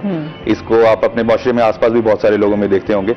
मतलब जिन लोगों में जॉगिंग की, वॉक की, रनिंग की आदत है, वो निस्बतन कम इम्पैक्टेड होते हैं उन लोगों के मुकाबले में जो बिल्कुल ही कुछ नहीं करते, जो खुद को बस क्लोजर स्पेसेस में बस उन्होंने बंद करके रखा होता है, जो मतलब बहुत ज्यादा भी उनकी इंटरेक्शन है तो सोशल मीडिया के थ्रू है, तो वो नेगेटिविटी इस हद तक इंड्यूस कर चुके होते हैं अपने अंदर कि वो मतलब उनका ब्रेन उतना फ्रेशली परफॉर्म नहीं कर पाता। अच्छा, हमारे यहाँ ये बहुत ज्यादा, अपने जैसे आप नेगेटिव थॉट्स की बात कर रहे हैं या हेल्दी ब्रेन की बात कर रहे हैं, एक जब जिस तरह का माहौल हमारा बना हुआ है उसमें जाहिर सी बात है हमारे पास कोई अगर फिजिकल एक्टिविटी नहीं है तो हमारा ब्रेन भी उसी तरीके से जो है वो नेगेटिव थॉट्स की तरफ चला जाता है। ओवर थिंकिंग हमारे यहाँ जो है ना वो बहुत ज्यादा बढ़ रही है, जिसकी वजह से हमारा जो है ना मेंटल हेल्थ डिस्टर्ब हो रही है बेसिकली। अच्छा, इसको अगर हम हायरार्की इसकी देखें, टॉप पे अगर आप मेंटल हेल्थ रखते हैं और आप कहते हैं कि आपकी जो आपका ब्रेन है वो 100% सही वाला फंक्शन करे, पॉजिटिव हो और खुश रहना सीखे, तो जो बेस है उसकी वो फिजिकल से स्टार्ट होगी। मतलब वो बॉडी जिसको उन एक्टिविटीज की आदत है, जो सेहतमंद एक्टिविटीज हैं, वही बॉडी एक सेहतमंद दिमाग को कैप्चर भी कर सकेगी, उसको कैरी भी कर सकेगी साथ। अच्छा, हमारे जो इमोशनल स्टेट है, इमोशनल इम्बैलेंसेस कहाँ पे आते हैं? एक जिस तरह भी मैंने बोला कि लोग बहुत ज्यादा सोशल मीडिया में इन्वॉल्व भी कर रहे हैं, और मोस्टली लोग इंट्रोवर्ट हो चुके हैं। मतलब वो बाय नेचर इंट्रोवर्ट नहीं है, लेकिन वो सिर्फ एक गलत प्रैक्टिस की वजह से वो इंट्रोवर्ट हो चुके हुए हैं। अब उन्हें लोगों से बाहर जाके इंटरेक्शन करना नहीं पसंद। अच्छा, उनकी जो कॉन्सेप्ट्स हैं खुशी के, हैप्पीनेस के, वो कॉन्सेप्ट्स हैं जो सोशल मीडिया के थ्रू उन्हें कोई बता रहा है। अब वो जो बताने वाला है वो कौन है? क्या वो कोई आउटगोइंग पर्सन है? वो भी नहीं होगा। तो ये एक इनक्लोज सा एक सर्कल वो बन चुका हुआ है, जहां पे एक नेगेटिव बंदा दूसरे बंदों को नेगेटिव ही थॉट्स ट्रांसफर कर रहा है और सब लोग उसको लेके आप कह सकते हैं कि बीमार हो रहे हैं। मतलब अगर आप डिप्रेशन करें, डिप्रेशन मेरी नजर में एक बीमारी है। आप इसके अलावा जितने भी आपके रिलेशनशिप आपके इसके खराब होते हैं आपके, मतलब ये एक ऐसी चीज है कि एक बार स्टार्ट होगी तो फिर इसका कोई मतलब ये आपके कंट्रोल में नहीं है, अनलेस आप खुद ना कंट्रोल करें। अच्छा, विल पावर बड़ी जरूरी है इसके लिए कि अगर आपकी मेंटल हेल्थ, बिल्कुल सारी बात है। और मैं इसको बेस से स्टार्ट करूंगा कॉन्सेप्ट से, ख्वाहिश से। आपको ख्वाहिश होगी, आप खुद को सेहतमंद करने की ख्वाहिश रखते हैं तो ही आप सेहतमंद होंगे। आप खुद को चाहते हैं कि एक बुरा ट्रेट आपकी बॉडी में आ चुका हुआ है, एक बुरी आदत आपने अडॉप्ट कर ली हुई है, अब आप उसको खुद छोड़ना चाहेंगे, आप तभी छोड़ सकेंगे। आप खुद नहीं छोड़ना चाहते, आप नहीं छोड़ सकते। सेम इसी तरह हमारे पास काफी सारे स्टूडेंट्स आते हैं, मोस्टली ब्रेकअप्स और इस तरह के इमोशनल स्टेट्स, ये नॉर्मल कंसर्न्स होते हैं। तो मैं उन्हें एक चीज कहता हूं, भाई हैप्पीनेस जो है वो आपकी चॉइस है। Like it's a choice, if you want to be happy you will be happy.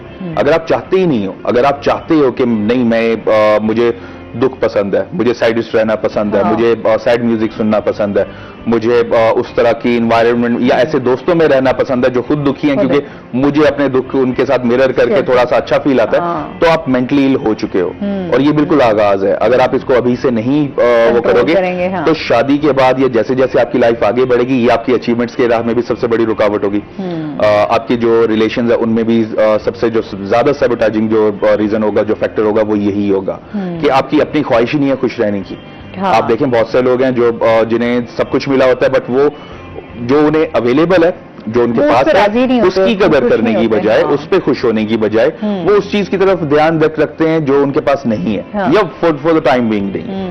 तो अब आप सीधा सा सवाल पूछ सकते हैं कि ऐसा क्यों है, ऐसा वो क्यों कर रहा है? क्या वो बंदा ऐसा, क्या वो बंदा बाय नेचर बुरा है? तो बंदा बाय नेचर बुरा नहीं है, उसने वो जो ट्रेट्स अडॉप्ट किए हैं, ऑब्वियसली उसमें थोड़ा सा टाइम लगा, बट उसने जो ट्रेड्स अडॉप्ट किए, उन ट्रेड्स ने उसको ये आदत सिखाई है कि भाई तूने सिर्फ बुराई की तरफ देखना है। तुझे अगर मुल्क में बहुत सारी अच्छी चीजें नजर आ रही हैं, लेकिन अच्छी चीज पे फोकस नहीं करना, सिर्फ जो बुरा फैक्टर है उसको उठाना। तो ये एक हैबिट बन चुकी हुई है। और वही चीज हैप्पीनेस इट्स अ चॉइस। आप खुश रहना चाहते हो, आप खुश रहते हो, आप किसी भी तरह की कंडीशन में खुश रहते हो। आपको खुश रहना आता है, आप पानी के भरे हुए गिलास को देख के भी खुश हो सकते सही हो बात। कि शुक्र की कैफियत। मतलब मुझे एक मेरे कोच ने एक बात बताई थी जो उस जमाने में मुझे समझ नहीं आई थी, बट अब मैं उसको रियलाइज करता हूँ। सबसे बड़ा जो वजीफा है वो शुक्र है, शुक्र की कैफियत। तो अगर आप एक भरे हुए गिलास पानी को देख के शुक्र कर सकते हो, तो आप बहुत सारी ऐसी चीजें होंगी जिन पे आपको शुक्र की आदत होगी। और शुक्र की आदत आपको पॉजिटिव माइंड सेट पे ले जाती है। पॉजिटिव माइंड आपको कभी हारने नहीं देता, आपको कभी शिकस्त ही नहीं लगती। आप में एक वो होती है कि अच्छा फॉर द टाइम भी है, जो भी है मेहनत तो मैं कर रहा हूं, तो दोबारा मैं कर लूंगा। तो वो आपको एक मतलब जिस तरह स्टार्ट में बात कर रहे थे कि एक नेगेटिव थॉट एक पूरा प्रोसेस लेके चलती है, और वो फिर एक पूरा बड़ा सा एक सॉर्ट ऑफ आप कह लें कि एक स्ट्रक्चर क्रिएट कर लेती है। सेम इसी तरह पॉजिटिव थॉट भी एक प्रोसेस लेके चलती है, और वो भी एक इस तरह का स्ट्रक्चर क्रिएट करती है कि अगर आपने उसको कैरी करना, उसमें रहना सीख लिया, तो आपसे ज्यादा शायद दुनिया में खुश कोई नहीं होगा। और सेम फिर अगली बात मैं ये कहूंगा कि खुश लोग ही खुश लोगों को अट्रैक्ट करते हैं। तो अगर आपके आसपास सिर्फ दुखी लोग आ रहे हैं, तो आप सबसे पहले खुद को देखें कि आप में प्रॉब्लम है, क्योंकि आप उन्हें अट्रैक्ट कर रहे हैं अपनी तरफ। आप खुश होना शुरू हो जाएंगे तो आपके वो जो सारे दोस्त हैं जो आपके सामने सिर्फ मसाइल लेके बैठे होते हैं, वो सारे दोस्त छटना शुरू हो जाएंगे। ऐसे लोग आ जाएंगे जो खुश रहते हैं। बिल्कुल ऐसे ही है। अच्छा, फिर वहीं पर मेंटल हेल्थ के साथ साथ तो फिटनेस भी जरूरी है। हमारे यहाँ फिजिकल एक्टिविटीज बड़ी कम है, खेल भी हमारे उस तरीके से नहीं है। अब तो जब से मोबाइल हमारी जिंदगी में ऐड हुआ है, एक ऐसा गैजेट है, चाहे बच्चे हैं, चाहे बूढ़े हैं, चाहे जवान हैं, सब इसमें आदी हो चुके हुए हैं। अच्छा, पहले ये होता था कि जाहिर सी बात है हमारे घरों में बुजुर्ग भी जो है ना, वो वॉक की तरफ, वो इधर जो है वो उनका रुझान होता था कि बच्चों को भी वो करते थे। अब तो खैर मोबाइल की तरफ इतना है कि हम अपने बच्चों को थोड़ा सा भी शोर कर रहे हो, कुछ भी हो, तो हमने उनको इस तरह गेम पे लगा देना कि बच्चे जो है मोबाइल पे ही खेलते रहें। आप इस बारे में क्या कहना चाहेंगे फिटनेस के हवाले से, कि मेंटल हेल्थ के साथ साथ आपकी फिजिकल एक्टिविटीज और फिजिकल फिट होना कितना अच्छा, यहाँ पे मैं थोड़ा सा ऑफ टॉपिक हो गया, फिर टॉपिक पे वापस आना चाहूंगा। एक जिस तरह आपने अभी बात की कि हमारे जो बुजुर्ग हैं वो मतलब उन आदत को डेवलप नहीं कर पाए, कैरी नहीं कर पाए, या आगे ट्रांसफर नहीं कर पाए, तो बेसिकली उनकी ये जो सॉर्ट ऑफ इसको नाकामी बोलेंगे, ये जो नाकामी है कि वो अपने जो बच्चे हैं या जो पोते पोती हैं उन्हें वो चीजें ट्रांसफर नहीं कर पाए, उसका रीजन उनके एंड से नहीं है, उनका रीजन उन बच्चों के एंड से है, जिनको माशरे ने या सोशल मीडिया ने ये सिखाया है कि वो ज्यादा ज़हीन है, उनके जो बड़े हैं वो उतने ज़हीन नहीं है। तभी वो अपने बड़ों की बातों को कंसीडर नहीं करते, और वो मतलब अपने हम उम्र दोस्तों को ज्यादा फेवर करेंगे कि अच्छा ये ज्यादा अच्छी बात कर रहे हैं, और हमारे जो बड़े हैं वो शायद पुराने हो चुके हैं। और ये जो कॉन्सेप्ट है ये आपको सोशल मीडिया ने ही दी है, जो एक फॉल्स कॉन्सेप्ट है। तो मतलब इस पे आपको कैसे आप इसको सही करें, वही वाली चीज कि आपको बच्चों को सही वाले जो कॉन्सेप्ट हैं, जब आपकी उनकी अपब्रिंगिंग कर रहे हैं, तो आपको उन्हें सही चीजें सिखानी है, आपको उन्हें बताना है कि फैक्ट्स क्या हैं। अगर आप फैक्ट्स पे बात करते हैं, आप जो प्रूवन फाइंडिंग्स हैं, साइंटिफिक प्रूवन फाइंडिंग्स, उन पे बात करते हैं, तो आप कन्विंस भी कर सकते हैं। अगर आप सिर्फ हवाई बातें करेंगे, ऐसे ऐसा करोगे ऐसा हो जाएगा, ऐसा करोगे ऐसा हो जाएगा, और आपने खुद नहीं दिख रहा, तो फिर वो नहीं होगा।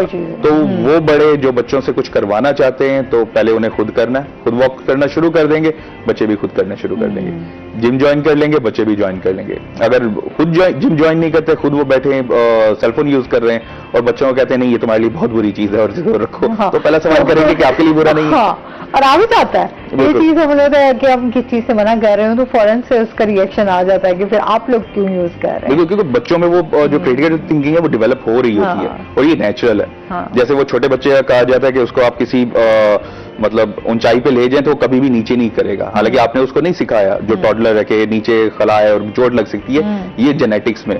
तो सेम बहुत सारी चीजें जेनेटिक्स से भी ट्रांसफर होती हैं। एक कॉलर है, बिल्कुल जी, एक कॉलर है हमारे साथ। अस्सलाम वालेकुम। वालेकुम सलाम जी, कौन बात कर रही हैं? मैं नौरीन हूँ जी, क्या कहना चाहेंगी? मैं ना, मेरा पेट बहुत बढ़ता जा रहा है, मतलब ऐसे निकलता हुआ भी ऐसे बड़ा सारा होता जा रहा है, मतलब कोई ऐसी वो भी नहीं है, कोई प्रॉब्लम वगैरह भी नहीं है अभी। अच्छा, तो आप कोई एक्सरसाइज वगैरह करती हैं? इस हवाले से कि मैं अपना ये पेट कैसे कम कर सकती हूँ, मतलब आप इनका हाइट, इनका एज और इनका करंट वेट। आप अपना वेट बताएंगे काइंडली नौरीन? जी, मैं कहीं वॉक पे नहीं जाती, मेरे हस्बैंड को पसंद नहीं है वॉक वगैरह करना, तो मैं घर में रह के ऐसी कौन सी बात कर सकती थी जो मेरा पेट कम हो जाए। एज बताएं और वेट बताएं अपना। मेरा है कि 62 किलो है। अच्छा, और आपकी एज कितनी है? मेरी 30 साल उम्र है। ठीक और है। और हाइट कितनी है आपकी? हाइट कितनी है? मेरी हाइट, ये तो मैंने कभी नहीं नोट किया, अनपढ़ हूं ना, इतना नहीं मुझे पता इस चीजों का। अच्छा, ठीक है। तो आप अमर क्या कहना चाहेंगे? वो कह रही हैं कि मेरा पेट है वो दिन ब दिन बढ़ता जा रहा है, पेट के लिए कोई एक्सरसाइज या फिर अच्छा, घर में वॉक, उनके हस्बैंड को पसंद नहीं है कि वो वॉक करें। और बेसिकली जो पेट का एक इशू है, ये आपकी डाइट के साथ रिलेटेड है। ठीक है, ये आप अगर वर्कआउट करेंगे, आपकी पूरी जो मसल मास है बाकी बॉडी का पहले हो जाएगा, जिन मसल्स को आप यूज करेंगे, पेट पे सबसे लास्ट में आता है। और बेसिकली पेट तब कम होगा जब आपका फैट बर्न होगा। सही। तो आपको जो फोकस करना है वो फैट बर्न करने पे करना है। अच्छा, अब आप मतलब मसल स्पेसिफिक एक्सरसाइज या एंगल्स आपको नहीं पता, आप नहीं कर सकते। खासतौर पे अगर आप कुछ लोगों के दिमाग में ये है कि हम क्रंचीज करना स्टार्ट कर दें तो क्रंचीज करने से पेट अंदर हो जाता है, मतलब पेट की जो एक्सरसाइज है। हाँ। तो इस तरह से नहीं होता। आप दिन के 1000 क्रंचीज भी कर लें, आपको कोई फर्क नहीं पड़ेगा, अनलेस आप पूरी बॉडी का जो मेटाबॉलिक सिस्टम है उसको ना आप सही तरह से लेके चलें। सही। अच्छा, तो सबसे पहला जो मैं मशवरा दूंगा वो ये कि जो ऑयली खाने उन्हें अवॉइड करें। खासतौर पे जो तेल है, कुकिंग ऑयल है, अगर वो सीड से निकला हुआ ऑयल है तो उसको बिल्कुल अवॉइड कर दें। ठीक है। अच्छा, इसके अलावा जो मीठा है उसको जीरो कर दें। अगर डाइट पे बात करूं, कुछ बस टिप्स दे देता हूं। मीठा जीरो कर दें, 1 हफ्ता करके देख लें। 1 हफ्ते तक कोई कोल्ड ड्रिंक नहीं पीना, एक बोतल भी नहीं पीनी। चाय बगैर चीनी या जितनी चीनी यूज कर रहे हैं उससे हाफ चीनी। और इसके अलावा जो जितनी भी ऑयल से रिलेटेड चीजें, देसी घी इस्तेमाल करते हैं, देसी घी सबसे बेस्ट, ऑर्गेनिक ऑयल पे आए, या जो फैट से निकला हुआ ऑयल होता है ये यूज करना स्टार्ट करें। डाइट के ऊपर फोकस करें। इस पर मजीद बात करेंगे। नाज़रीन, अभी हमने जाना ब्रेक पे, हमारे साथ रहिएगा।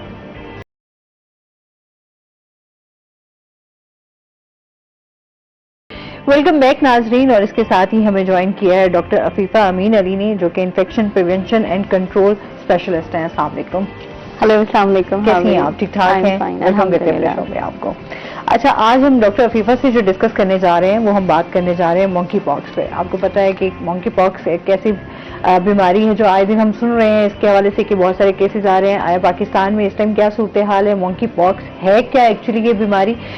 इसकी एहतियाती तदबीर क्या हो सकती हैं? वजूहात क्या हैं? असरात क्या हो सकते हैं? और इस बीमारी का इलाज क्या है? ये हम जो है डॉक्टर अफीफा से आज डिस्कस करेंगे। सबसे पहले तो ये जान लेते हैं ना अफीफा, इस टाइम जो हम मंकी पॉक्स की बात कर रहे हैं, ये इस टाइम जो है कि क्या बीमारी है और इस टाइम पाकिस्तान में क्या सूरत हाल है?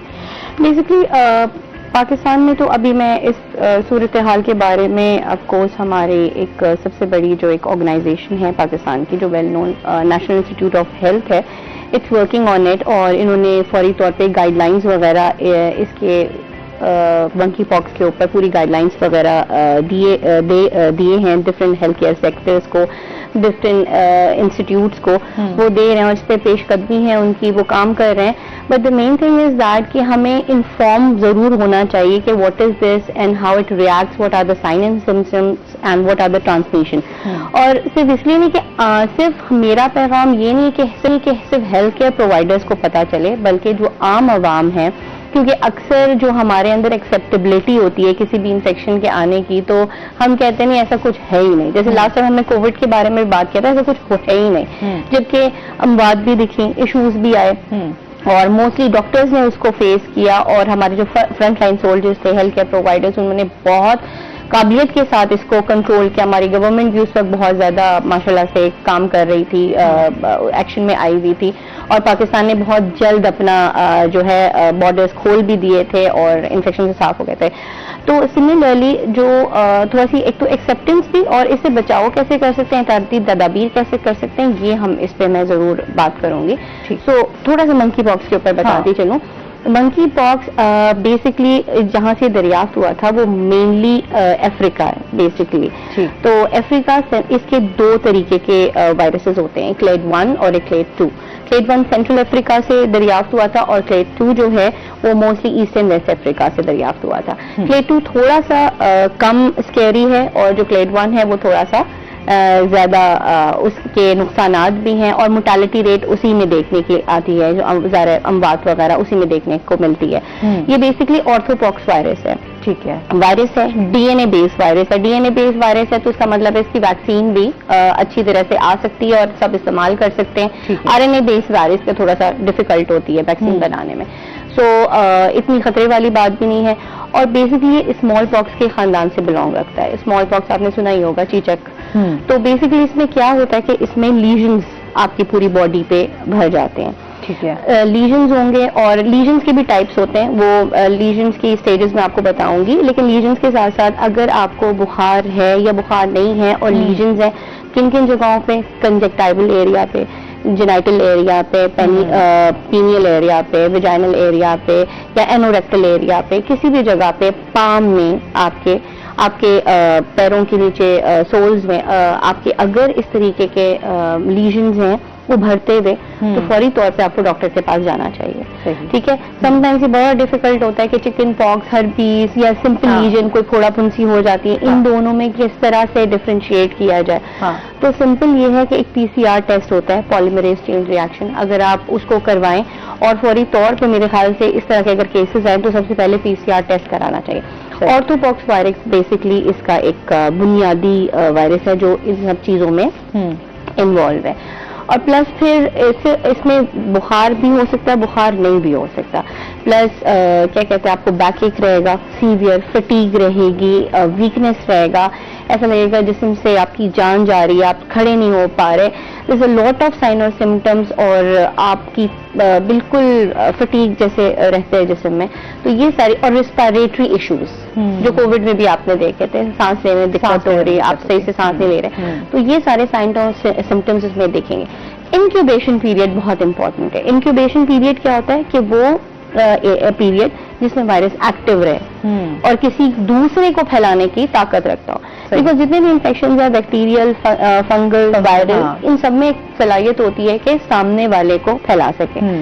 आप समझ सकते हैं कम्युनिकेबल और नॉन कम्युनिकेबल। जैसे आप हाइपरटेंशन किसी को फैला नहीं सकते अनटिल अनलेस अगर आप किसी की वाइफ नहीं है और आपको टेंशन में नहीं देते हैं, तो वो एक अलग बात है। But the main thing is that communicable diseases वो होते हैं कि एक शख्स दूसरे शख्स को फैला सके। इन्फेक्शंस उन तमाम चीजों में आते हैं। तो अब कम्युनिकेबल, इसका मुद्दत क्या है जिसमें आप ठीक भी हो सकते हैं और आपको लोगों से अलग थलग आइसोलेशन में रहना पड़ेगा। जैसे कोविड में हर एक बंदे ने आइसोलेशन का मतलब सुना होगा, कोहॉर्टिंग का मतलब सुना होगा, क्लोरीन वगैरह और डिकंटेमिनेशन, डिसइंफेक्शन, इन सब का मतलब कोविड में रट गया है हर किसी आम से आम लेमैन को। तो सिंपल एज दैट कि इसका इंक्यूबेशन पीरियड कुछ कहते हैं 5 to 14 डेज है और कुछ कहते हैं कि 7 to 21 डेज है। अनटिल अनलेस जो स्कैब्स हैं आपके स्किन के ऊपर वो अच्छी तरीके से उतर ना जाए और नई लेयर ऑफ स्किन आपके ऊपर आ ना जाए। इसके जो लीजन्स हैं उनकी वो हैं स्टेजेस हैं। सबसे पहले तो ये एक सिंपल पैप्यूल बनता है, फिर मैक्यूल बनता है, फिर वेसिकल बनता है, फिर पॉस्ट्यूल बनता है और फिर स्कैब बनता है। क्या फर्क है कि सिर्फ एक स्किन में एक रेड स्पॉट्स आएंगे, फिर वो रेड स्पॉट्स उभरते हुए रेड स्पॉट्स बनेंगे, फिर उनके अंदर पानी आपको दिखेगा जिसको हम उसके वेसिकल्स कह रहे हैं, फिर उनके अंदर आपको पस दिखेगा और आखिरी में वो क्रस्ट देखा है आपने, क्रस्ट नुमा रेड कलर के दाने। तो जब तक वो आपकी स्किन से ना झड़ जाए तो आप इस पे और नई स्किन ना आ जाए तब तक you have to stay at home और it depends on the immunity as well। मेरे ख्याल से हमारे इस पे ज़्यादा अच्छा बता सकते हैं कि इम्यूनिटी के लिए हमें क्या चीज़ें यूज़ करनी चाहिए, एंटीऑक्सीडेंट्स वगैरह। इम्यूनिटी अगर आपकी लो है, डेफिशिएंट है, तो उसका मतलब है कि it will take longer time, आपकी हीलिंग में ज़्यादा टाइम लगेगा और आप ज़्यादा इस चीज़ को अट्रैक्ट करेंगे अपनी तरफ। अच्छा, पाकिस्तान में कितने केसेस देख रही हैं इस तरह के? अभी इसका तो मैं इस तरीके से नहीं बता सकती because we have a specific we have a specific organization जो पाकिस्तान की सबसे बड़ी ऑर्गेनाइजेशन है, नेशनल इंस्टीट्यूट ऑफ हेल्थ, जो कि सेंटर ऑफ डिजीज कंट्रोल के साथ लिंक्ड अप भी है और उनके ही मातहत ये सब काम हो रहा है। So they knew the real ones and they will definitely come into the media and let you know कि क्या असल चीज़ें हैं। ठीक है, ठीक हो गया। अच्छा, हमें जिस तरीके से हम इम्यूनिटी के हवाले से भी बात करेंगे कि हमारे यहाँ ये भी थोड़ा सा मसला है कि हमारे इस टाइम जो फूड के हवाले से बात करेंगे, लाइफस्टाइल हमारा टोटली चेंज हुआ है। उसके बाद लाइफस्टाइल में हमारे यहाँ फास्ट फूड जो है वो बहुत ज़्यादा, जिस तरह अभी कॉलर भी थिंक इस तरह की बीमारी जो है वो हम पर अटैक भी जल्दी कर जाती है अगर हमारा इम्यून सिस्टम बेहतर नहीं है। और अगर हम जिस तरह मोटापे की भी बात करते हैं, मोटापे का शिकार भी बहुत जल्दी हो जाते हैं। क्या कहेंगे इस बारे में? अच्छा, इम्यूनिटी में सबसे पहले तो आपको जो ऑयल्स हैं उन्हें कम करना है। मतलब जो प्लांट बेस्ड जितने भी ऑयल्स हैं, आप इनसे अपनी जान छुड़ा लेंगे तो आपको मतलब with in like a month, आप एक महीना इसको करके देखें, आपको फील होना शुरू हो जाएगा कि आपकी बॉडी में कुछ नया चेंज आया। अच्छा, इसके अलावा जो फैक्टर्स आएंगे ऑब्वियसली अच्छा खाना और अच्छा वर्कआउट। वर्कआउट मस्ट है। आपका जिस्म स्ट्रांग होगा, आपके वाइट ब्लड सेल्स जनरेट होंगे, स्ट्रांग होंगे, एक्टिव होंगे, तभी वो इम्यूनिटी आपकी डेवलप करेंगे। अच्छा, एक चीज जो ब्रेक से पहले रह गई थी, उन्हें वर्कआउट बताना था। हाँ। कि इंडोर वर्कआउट ऐसा क्या कर सकते हैं कि आपको घर से बाहर भी ना निकलना पड़े और आप घर में रह के कर सकें। तो सबसे जो उसकी आसान रूटीन है उसको मैं बोलता हूँ वॉल टू वॉल। एक दीवार पे खड़े हो जाएं, एक दीवार के करीब खड़े हो जाएं, उसको टच कर लें, टाइमर लगा लें। स्टार्ट में देखिए आपने 30 सेकंड करना है, 30 सेकंड से फिर उसके बाद अगले दिन 1 मिनट पे ले जाएं, फिर 2 मिनट पे ले जाएं। तो आपने क्या करना है, एक दीवार से भागना है, दूसरी दीवार को टच करना है, फिर वापस भाग, और जितना तेज आप भाग सकते हैं, इतना तेज कि आपके कोई चोट ना लगे। ठीक है, स्ट्रेस ना हो रहा हो। ठीक, मतलब स्ट्रेस और चोट बचा के आपने मैक्सिमम तेज होना है। आपने दीवार से दीवार बस टच करते रहना। अब वो छोटी जगह 5 फुट की जगह, 10 फुट की जगह, 15 फुट की जगह, उसमें प्रॉब्लम नहीं होता। आपका जो टारगेट होगा वो ये होगा, अगर आप फिक्स टाइम पे कर रहे हैं, मिसाल के तौर पे आपने कहा मैंने 5 मिनट रोजाना करना है, तो 5 मिनट में हो सकता है पहले दिन आप उस स्पेस में 50 टचेस कर पाए हो, अगले दिन का आपका टारगेट 55 हो जाएगा। एक ये स्ट्रेटजी है। दूसरी स्ट्रेटजी ये है कि आप टाइम चेंज करें। एक दिन आपने 1 मिनट का लिए किया, गैप दिया, मतलब 1-1 मिनट का कर रहे हैं, फिर आप 2 मिनट का कंटिन्यूस करें, 2 से फिर 3 पे, 4 पे, 5 पे, 10 पे, इस तरह से आप उसको बढ़ाएं। सिर्फ ये एक फिक्स रूटीन लिख के और उसको आप एग्जीक्यूट करना स्टार्ट कर देते हैं, डेफिनेटली वेट कम होगा। वेट के और इसके साथ अगर आप डाइट पे फोकस करेंगे तो पेट भी कम होना शुरू हो जाएगा। और उसमें क्या, ऑयल कम कर दें, बाकी फैट्स वगैरह वो तो हो ही गए कि आपने नहीं खाने। शुगर 0 कर दें, 0 कर देना सबसे मतलब बेहतरीन है। अगर आपको चीनी करनी है, कोशिश करें कि व्हाइट शुगर की जगह शक्कर करें। अच्छा, उसके अलावा आप क्या नमक ऑफ एंड ऑन कर सकते हैं। अगर आप रैपिड वेट कट करना चाहते हैं तो कोशिश करें एक दिन खाने में नमक यूज करें, दूसरे दिन फीका इस तरह से कुछ बनाएं, फिर नमक यूज करें, या फिर नमक की जो क्वांटिटी है वो कम कर लें। ये चीजें सिर्फ ये शायद 5 से 7 टिप्स हैं, ये सिर्फ 1 हफ्ता कर लें। 1 हफ्ते में 2 से 3 kg तक वेट ड्रॉप होना नॉर्मल है। और अब बात करते हैं कि वर्कआउट, वो वर्कआउट जो आपकी इम्यूनिटी डेवलप करे। सबसे जरूरी उसमें टाइम आएगा, किस टाइम और किस स्पेस में वर्कआउट कर रहे हैं। मतलब अगर आप ऐसी स्पेस में वर्कआउट कर रहे हैं जहां ऑलरेडी बहुत सारे लोग थके हुए हैं और पसीने में हैं और उनका स्वेट की स्मेल अच्छी जगह, मतलब हर जगह पे फैली हुई है, अब वहां पे आप ट्रेडमिल कर रहे हैं या कुछ कोई भी हाइपर एक्टिविटी कर रहे हैं और आपको लग रहा है कि नहीं यहाँ पे मैं इम्यूनिटी डेवलप, बहुत सारे जरासीम तो आप वैसे ही इनहेल कर रहे हैं। तो सबसे जो बेस्ट है वो ये कि आउटडोर्स सुबह के वक्त जाएं, जॉगिंग या स्प्रिंट्स। अगर आप मुझसे सिर्फ एक चीज पूछें कि बाहर क्या चीज करनी चाहिए तो मैं आपको कहूंगा स्प्रिंट, और अगर आप पूछें कि घर के अंदर क्या चीज करनी चाहिए मैं आपको कहूंगा स्क्वाट्स। ठीक है, सिर्फ ये 2 चीजें अगर आप लाइफ में कैरी कर लेते हैं तो आप with in like 4 to 5 months आपको खुद फील होगा कि आपका जो फिटनेस लेवल है वो डबल से क्रॉस कर चुका होगा। ठीक है, इस पर मजीद भी बात करेंगे। नाज़रीन, अभी हमने जाना ब्रेक पे, हमारे साथ रहिएगा। वेलकम बैक नाज़रीन। अच्छा फीफा, जिस तरीके से हम मंकी पॉक्स की बात करें, वहीं हम ये भी जानेंगे कि किस तरीके से फैलता है और क्या एहतियात करनी चाहिए। अच्छा, basically monkey pox it's a contact या droplet sort of I mean इसकी मोड ऑफ ट्रांसमिशन है। अच्छा, मैं थोड़ी सी मोड ऑफ ट्रांसमिशन बता देती हूँ, वो तरीका जिससे ये फैलता है जरासीम। ठीक है, वैसे तो 3 तरीके नॉर्मली हम बताते हैं इन्फेक्शन में, जैसे कि एक एयरबॉर्न है जो कि हवा से फैलता है, जैसे टीबी वगैरह हो गया, चिकन पॉक्स हो गया, ये हवा से फैलते हैं। ठीक है, दूसरा आपका हो गया ड्रॉपलेट यानी कतरों से फैलने वाली बीमारी, जैसे कि कोविड वगैरह में आपने देखा ही होगा, मीजल्स वगैरह में, ये कतरों से फैलने वाली बीमारी है। और एक होता है कॉन्टैक्ट, जो कि किसी के कॉन्टैक्ट में आने से, छूने से फैलती है, या इस तरह से किसी भी कंटेमिनेटेड इक्विपमेंट्स या किसी ऐसी चीज जो कि इन्फेक्शन उसमें हो और उस चीज को इस्तेमाल किया जाए, उसकी यूटेंसिल्स को या कपड़े को या किसी को, तो मोस्टली उसकी वजह से फैलते हैं। तो इसका है, ये बेसिकली ये ड्रॉपलेट भी है, ये कॉन्टैक्ट भी है, ये कतरों से भी फैलती है और ये आपके छूने से भी फैलते हैं। तो बेसिकली रेस्पिरेटरी ट्रैक से फेस टू फेस, ठीक है, उससे फैलती है। सेक्सुअल ट्रांसमिटेड डिजीज है, ये इन्फेक्शन है, ये सेक्सुअली भी आप फैलती है। प्लस ये है कि अगर आपके किसी ब्रोकन स्किन के थ्रू फैल जाती है, म्यूकस मेम्ब्रेन के थ्रू फैल जाती है, और इसके अलावा इसकी वर्टिकल ट्रांसमिशन यानी प्रीनेटल ट्रांसमिशन भी है, यानी कि कोई भी बच्चा अपने अनबॉर्न चाइल्ड को भी ये दे सकता है, यानी कि वो माँ जिनको अगर मंकी पॉक्स है और उनके पेट में बच्चा है तो उनको भी ये वर्टिकल ट्रांसमिशन हो सकता है। तो इस तरीके से मोड ऑफ ट्रांसमिशन है, which is little bit sort of I mean के इसमें प्रिकॉशन करनी चाहिए। अच्छा, एहतियाती तदाबीर जहाँ तक आप बात करें कि हमें बचना कैसे, तो दे आर टू कैटेगरीज, एक हेल्थ केयर प्रोवाइडर्स हैं और एक है हमारा लेमैन। तो हेल्थ केयर प्रोवाइडर्स क्योंकि फ्रंट लाइन सोल्जर्स होते हैं और वो बहुत ज्यादा आगे रहते हैं, इवन कोविड में भी हमारे बहुत सारे डॉक्टर्स ने आगे रहे और उन्होंने जिस तरह कोविड में कारनामे अंजाम दिए और पाकिस्तान को कोविड से पाक कराया।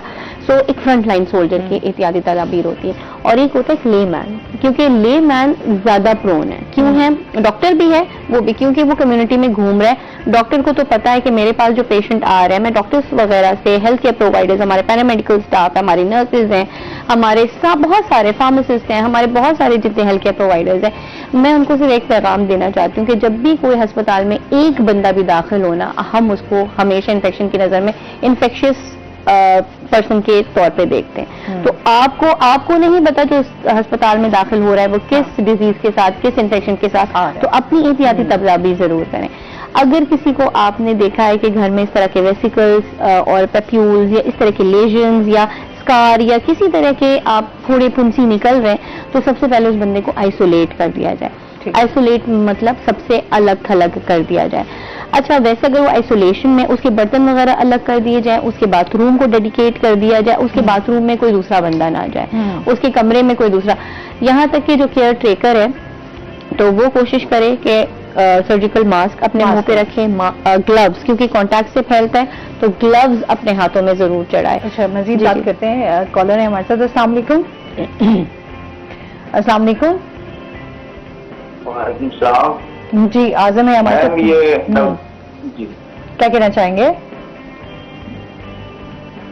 मैम ये मंकी पॉक्स वायरस क्या और इसकी अलामत क्या है और इसकी एहतियाती तदाबीर का बताने। एहतियाती तदाबीर तो हम बता ही रहे हैं भाई, साथ साथ अगर आप प्रोग्राम देख रहे हैं तो हम इसकी सिम्टम्स जो हैं वो भी हमने साथ साथ बताए हैं।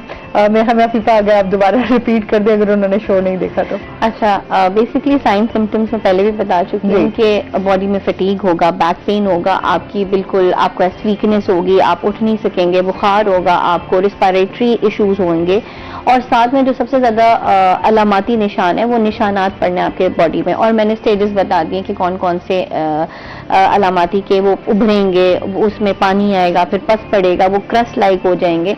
तो ये बेसिकली आपके, और मेरे ख्याल से अगर आपको इस तरह के फोड़े फुंसी कुछ भी छोटा मोटा निकल रहा हो तो ऐसे मौसम में ना अक्सर आपको इस तरह की फिंसी वोड़ियां या कुछ इस तरीके से आपकी बॉडी पर जो है वो आ जाते हैं, तो वो जाहिर सी बात है, लोग तो हम इस हवाले से होता है कि अभी ठीक हो जाएगा, वक्त ही है। एग्जैक्ट, चिकन पॉक्स और इसमें बड़ी लोग डिफरेंशिएट नहीं कर पाते, तो इसका स्पेसिफिकली कंजक्टाइवल एरिया है आपका, उसके बाद पीनियल एरिया, विजाइनल एरिया है, एनोरेक्टल है, इन और आपके ये पाम्स हैं, आपके सोल्स हैं, इस तरह की एरियाज में ये नॉर्मली उग जाते हैं। और आपको डिफरेंशिएट करने में, और सबसे बेहतरीन ये है कि आप PCR टेस्ट जाके करवा लें, स्पेसिफिकली जाके करें। ठीक है, ये स्पेसिफिकली। और रही बात एहतियाती, हाँ जी, वो तो हम डिस्कस कर ही रहे हैं क्या एहतियाती। एग्जैक्टली जी। सो मीनवाइल वैसे तो आप जख्म को खुला रखेंगे अगर आप अकेले में, लेकिन अगर कोई केयर टेकर है, क्योंकि जाहिर बात है अगर किसी की बीवी है, किसी का भाई है, किसी, आप केयर तो करेंगे ही करेंगे। तो जब कोई भी आपके पास है तो आपको अपने जख्म कवर करने प्रॉपरली तौर पे, ठीक है, ताकि उसको किसी भी लीजन से टच ना हो, किसी भी, तो अच्छी तरह से आप प्रॉपर कवर करेंगे। जो केयर टेकर है उसने एक सर्जिकल ग्लव्स पहना होगा, घर की बात कर रही हूँ, और ग्लव्स पहना होगा, सर्जिकल मास्क पहना होगा स्पेसिफिकली, तो ये सारी चीजें एहतियाती तदाबीर, उसका डेडिकेटेड सारा सामान होगा, बाथरूम उसका डेडिकेटेड हो, और साथ में जो प्लेटें वगैरह जो चीजें उसकी डेडिकेटेड हो, उसको नॉर्मल लोगों के साथ नहीं रखना है। और इनफैक्ट अगर बाथरूम एक ही है तो आपने उसके यूज के बाद उस बाथरूम को डिकंटेमिनेट करना है, यानी घरेलू ब्लीच इस तरह बनाई जाती है कि 1 कप आप ब्लीच लें और 9 कप आप पानी लें, तो आपका जो है 0.5% डिसइंफेक्टेंट तैयार हो जाता है। उससे आपने बाथरूम को अच्छी तरह से धोना है, जिस जहां जहां उसने टच किया है, जहां जहां वो गया है, अच्छी तरह से, यहाँ तक कि उसके जो इर्द गिर्द का एरिया है उसको, और जिस चीज को वो यूज कर रहा है उस चीज को कोई और ना छुए। और इस जैसे मैंने बताया कि ब्रोकन स्किन के थ्रू ये बहुत जल्दी ट्रांसफर होता है, तो उसकी इस्तेमाल करदा चीज को, यूटेंसिल्स को, कोई भी कपड़ा है, लिनन है, कुछ भी, उसको भी कोई इस्तेमाल ना करें। ठीक, ये बेसिक ये जाहिर सी बात है कि चंद एहतियाती तदबीर इख्तियार करके जो है आप इस बीमारी से जो है वो बच सकते हैं।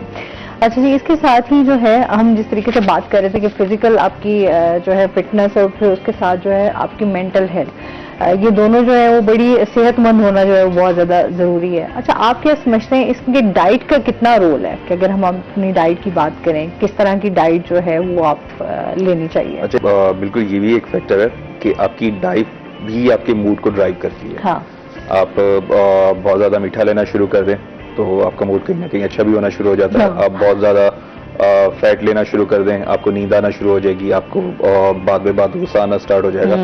तो और प्लस फिर कौन सा मीट आप ले रहे हैं, आप बीफ लेना स्टार्ट कर दें, आपका मसल तो अच्छा ग्रो होगा लेकिन आप थोड़ा सा स्लो होना स्टार्ट हो जाएंगे।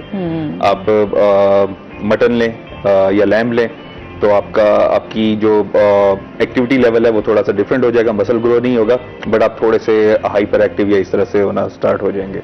सेम आप बहुत ज्यादा वेजीज खाते हैं, आपको मतलब गैसेस जो इश्यूज हैं वो होना स्टार्ट हो जाएंगे। बहुत ज्यादा आप चावल दाल इनसे आपको ये प्रॉब्लम होते हैं। और ऑब्वियसली अगर आपको मतलब पेट डिस्टर्ब है तो मूड डिस्टर्ब है, सिंपल। सही बात। तो आप क्या चीज खा रहे हैं वो भी इसमें एक मेजर फैक्टर है। तो डाइट ऑब्वियसली हमें, मेरी नजर में बैलेंस डाइट सबसे बेहतरीन है। और बैलेंस डाइट क्या है कि आप पार्टीशंस कर लें, जैसे आपने चाय कब पीनी है, खाने से पहले पी लें, सबसे ज्यादा बेहतर है। सेम इसी तरह अगर आप 2 से 3 आपके पास मतलब एक मील में 2 से 3 आइटम्स हैं तो आप उन्हें मिक्सअप करके मत खाएं, बारी बारी खा लें, ताकि और कोई भी एक चीज फिनिश करने के बाद थोड़ा सा टाइम दें ताकि जो भी गैस्ट्रिक जूसेस हैं वो उसको डाइजेस्ट करना स्टार्ट कर चुके हों, फिर दूसरा लेयर आप उस पर करें तो आपको बगैर किसी प्रॉब्लम के आप उसको इजीली डाइजेस्ट कर सकेंगे, आपके मूड स्विंग्स नहीं होंगे और हर चीज आपको अच्छी लगेगी। तो उसमें ये है कि आप हेल्दी, अच्छा बहुत सारे लोग जो है वो इस पे आ जाते हैं कि अच्छा बस बहुत ज्यादा फ्रूट्स का इस्तेमाल जो है वो ज्यादा शुरू कर देते हैं कि अच्छा चलें फ्रूट्स जो है वो आप बैलेंस का मतलब ही यही है कि आपने किसी एक चीज को ज्यादा नहीं करना। आप बहुत ज्यादा सब्जियां नहीं खाएंगे लेकिन आप बिल्कुल सब्जियां जीरो भी नहीं करेंगे, आप बहुत ज्यादा फ्रूट नहीं खाएंगे बिल्कुल फ्रूट जीरो भी नहीं करेंगे। सेम इसी तरह आप बहुत ज्यादा फैट नहीं खाएंगे लेकिन बिल्कुल फैट जीरो भी नहीं करेंगे, क्योंकि जो माइक्रो न्यूट्रिएंट्स हैं वो किस क्वांटिटी में किस फूड में है वो आपको नहीं पता अनलेस आप उसको सर्च आउट ना करें। और सर्च करना और फिर उसको बाकायदा फिर चार्ट बनाना वो एक ऑब्वियसली एक डिफरेंट सा प्रोसीजर है। तो उससे आसान समझने के लिए ये कि आपने हर चीज को इनटेक करना है लेकिन थोड़ा थोड़ा करके करना है, आपने किसी चीज को ज्यादा नहीं करना। मतलब आप एक ही बार बैठ के 4-5 किलो आम नहीं खाना स्टार्ट कर देंगे, 1-2 खाएं उसके बाद फिर जो भी दूसरा आइटम है उसकी तरफ मूव कर जाएं। और सेम इसी तरह वर्कआउट के बारे में भी हम यही बोलते हैं कि आपने एक ही रूटीन को बहुत लंबे अरसे तक कैरी नहीं करना, ठीक है, बॉडी फिर अडॉप्टेबिलिटी डेवलप नहीं करती उसकी और फिर वो आपका टाइम वेस्ट होना शुरू हो जाता है। तभी आप बहुत सारे वर्कआउट्स को साथ कैरी करें, थोड़ा थोड़ा सब करें, इंटेंसिटी को हाई रखें और बाकी सिर्फ आपको डिसिप्लिन रहना है उस पर। थोड़ा सा ब्रेक से वापस आएंगे तो इसको कंटिन्यू करेंगे। नाज़रीन अभी हमने जाना ब्रेक पे, हमारे साथ रहिएगा।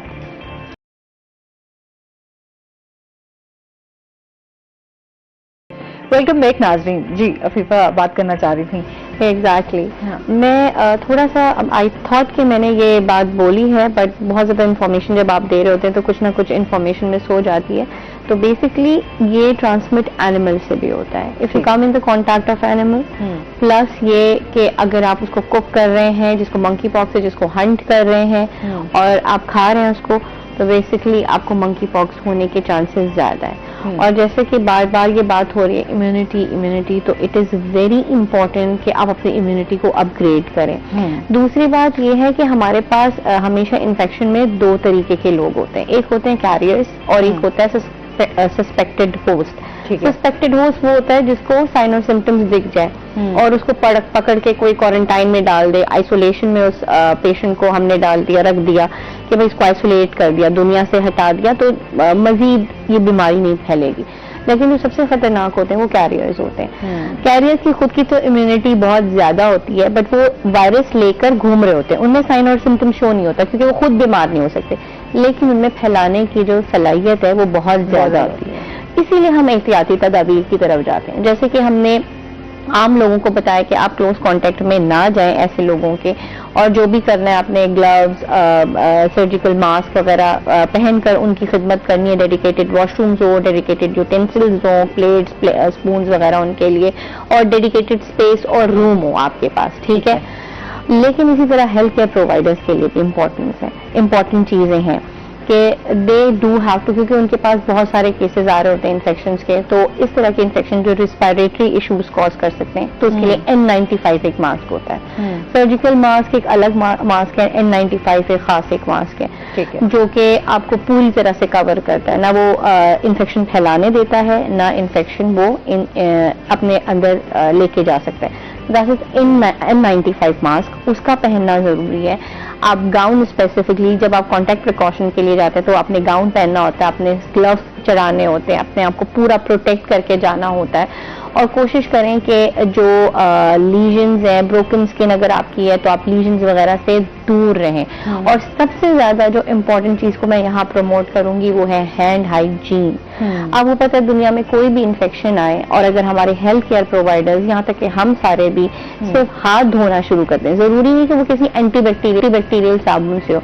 अगर आप एंटीबैक्टीरियल, ये जो मोस्टली लोग एंटीबैक्टीरियल साबुन कहते हैं, तो जितना आप एंटीबैक्टीरियल साबुन इस्तेमाल करते हैं उतना ही आप बैक्टीरिया को अपने हाथों में रेजिस्ट भी करते रहते हैं, ठीक है। वो बैक्टीरिया फिर काम उस साबुन से भी मरना छोड़ देता है। तो सिंपल आपको करना ये है कि आपने सिंपल एक सोप लेना है, ठीक है, और सिंपल आपने क्या कहते हैं हैंड सैनिटाइजर अपने साथ रखना है, और कुछ 7 स्टेप्स हैं जो कि आप देख भी सकते हैं जाके गूगल में WHO से रिलेटेड, कि किस तरीके से आपने अच्छी तरह से, ये तरीका नहीं होता है हाथ साफ करने का, ये आपके हाथ को पूरा कवर नहीं करता, आपके बहुत सारे एरियाज होते हैं जो कि रह जाते हैं। तो सिंपल आपको 7 स्टेप्स यूज करने होते हैं, जिसमें ये स्टेप है आपका ये स्टेप है, आपकी थंब है, आपके ये पाम्स हैं, आपके ये पीछे का एरिया है अच्छी तरीके से, और स्पेशली आपकी कलाई है जिसको आपने प्रॉपरली 7 स्टेप्स में साफ करना है इसको।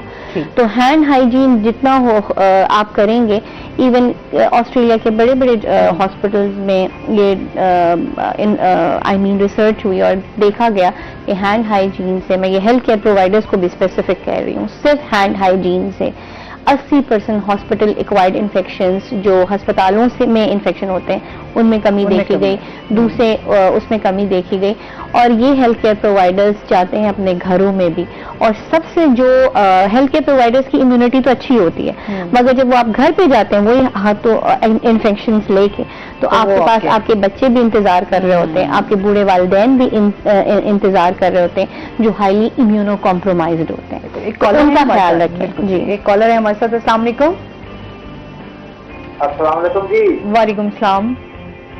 अच्छा, ये जो है ना, ये प्रोग्राम चल रहा है मंकी पॉक्स, तो इसके बारे में खुजली वगैरह या ये खारिज दाने वगैरह निकल आए, जिसम पे कोई गोली दवाई बता देते आप।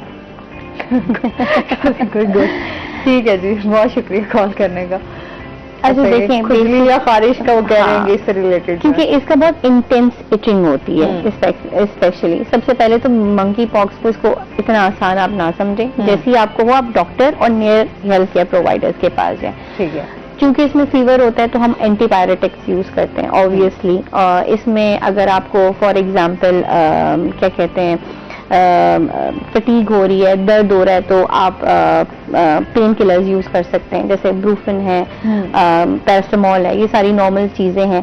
फीवर को रिड्यूस करने के लिए एंटीबायोटिक्स यूज कर सकते हैं, और प्लस एंटीवायरल भी है या इसमें ड्रग्स इन्वॉल्व, लेकिन अभी जो है उसके ऊपर जो है मजीद गाइडलाइंस बन रहे हैं कि कौन सी एंटी वायरल ड्रग्स जो है हेल्थ केयर प्रोवाइडर्स दे सकते हैं। ये भी बहुत खतरनाक है कि अपने आप से आपको, अगर मैं यहाँ पे ड्रग का कोई नाम लेती हूँ या कोई अद्वियात, तो ये दुकान आके लोग खरीदना शुरू कर देंगे, ठीक है। और इनका सबसे बड़ा नुकसान ये होता है कि अगर लोग कोई भी एंटी माइक्रोबियल ड्रग्स इस्तेमाल कर रहे हैं बगैर डॉक्टर के प्रिस्क्रिप्शन के या उससे पूछे बगैर, और जब ठीक हो गए तो उसने डोज भी खत्म कर दी।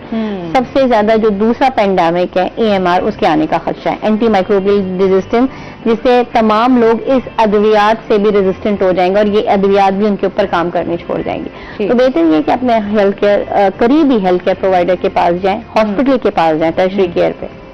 ठीक। तो so that they can help you. कहते हैं ना एहतियात, इलाज से एहतियात जो है ना वो बेहतर है कि आप जो है एहतियात की तरफ जाएंगे तो आप अपने आप को जो है बेहतर भी कर सकते हैं। फिर जाहिर सी बात है हम जिस तरह से ये भी कर रहे हैं कि फिटनेस जो है वो किस तरीके से आपको फायदा दे सकती है कि आप अपने आप को जो है वो फिट रखें दिमागी तौर पर भी, और उसके साथ साथ आपकी फिजिकल एक्टिविटीज भी ऐसी हेल्दी होनी चाहिए। क्या टिप्स देना चाहेंगे, क्या मैसेज देना चाहेंगे? आज का मैसेज ये होगा, क्योंकि हम मेंटल हेल्थ पे बात कर रहे हैं और अक्सर आपकी मेंटल हेल्थ के जो मतलब जो मेंटल प्रॉब्लम्स आप फेस करते हैं, इमोशनल जो स्ट्रेसेस फेस करते हैं, ये आजकल तो बहुत ज्यादा है। हाँ, उसका रीजन आप नहीं होते, उसका रीजन आपके आसपास के लोग होते हैं। तो अपने आसपास अच्छे लोगों को रखें, अच्छे लोगों के आसपास रहने की आदत डालें और जो खुशी है वो अपने अंदर से डेवलप करने की कोशिश करें। एक बार आपको ये आदत होगी, एक बार आपको खुश रहने की आदत होगी, तो उसके बाद ना तो कोई मतलब नेगेटिव पर्सन आपको इन्फ्लुएंस कर सकेगा, ना ही कोई नेगेटिव थॉट आप कैरी करेंगे। सही, बहुत शुक्रिया अमर, आप हमारे साथ रहे। अफीफा, आपका भी बहुत शुक्रिया। और इसके साथ ही नाज़रीन, आज का शो यहीं पर खत्म हुआ। अपना बहुत सारा ख्याल रखिएगा, दुआओं में याद रखिएगा। इंशाल्लाह जिंदगी ने साथ दिया तो मंडे को आपसे फिर मुलाकात होगी। अल्लाह हाफ़िज़।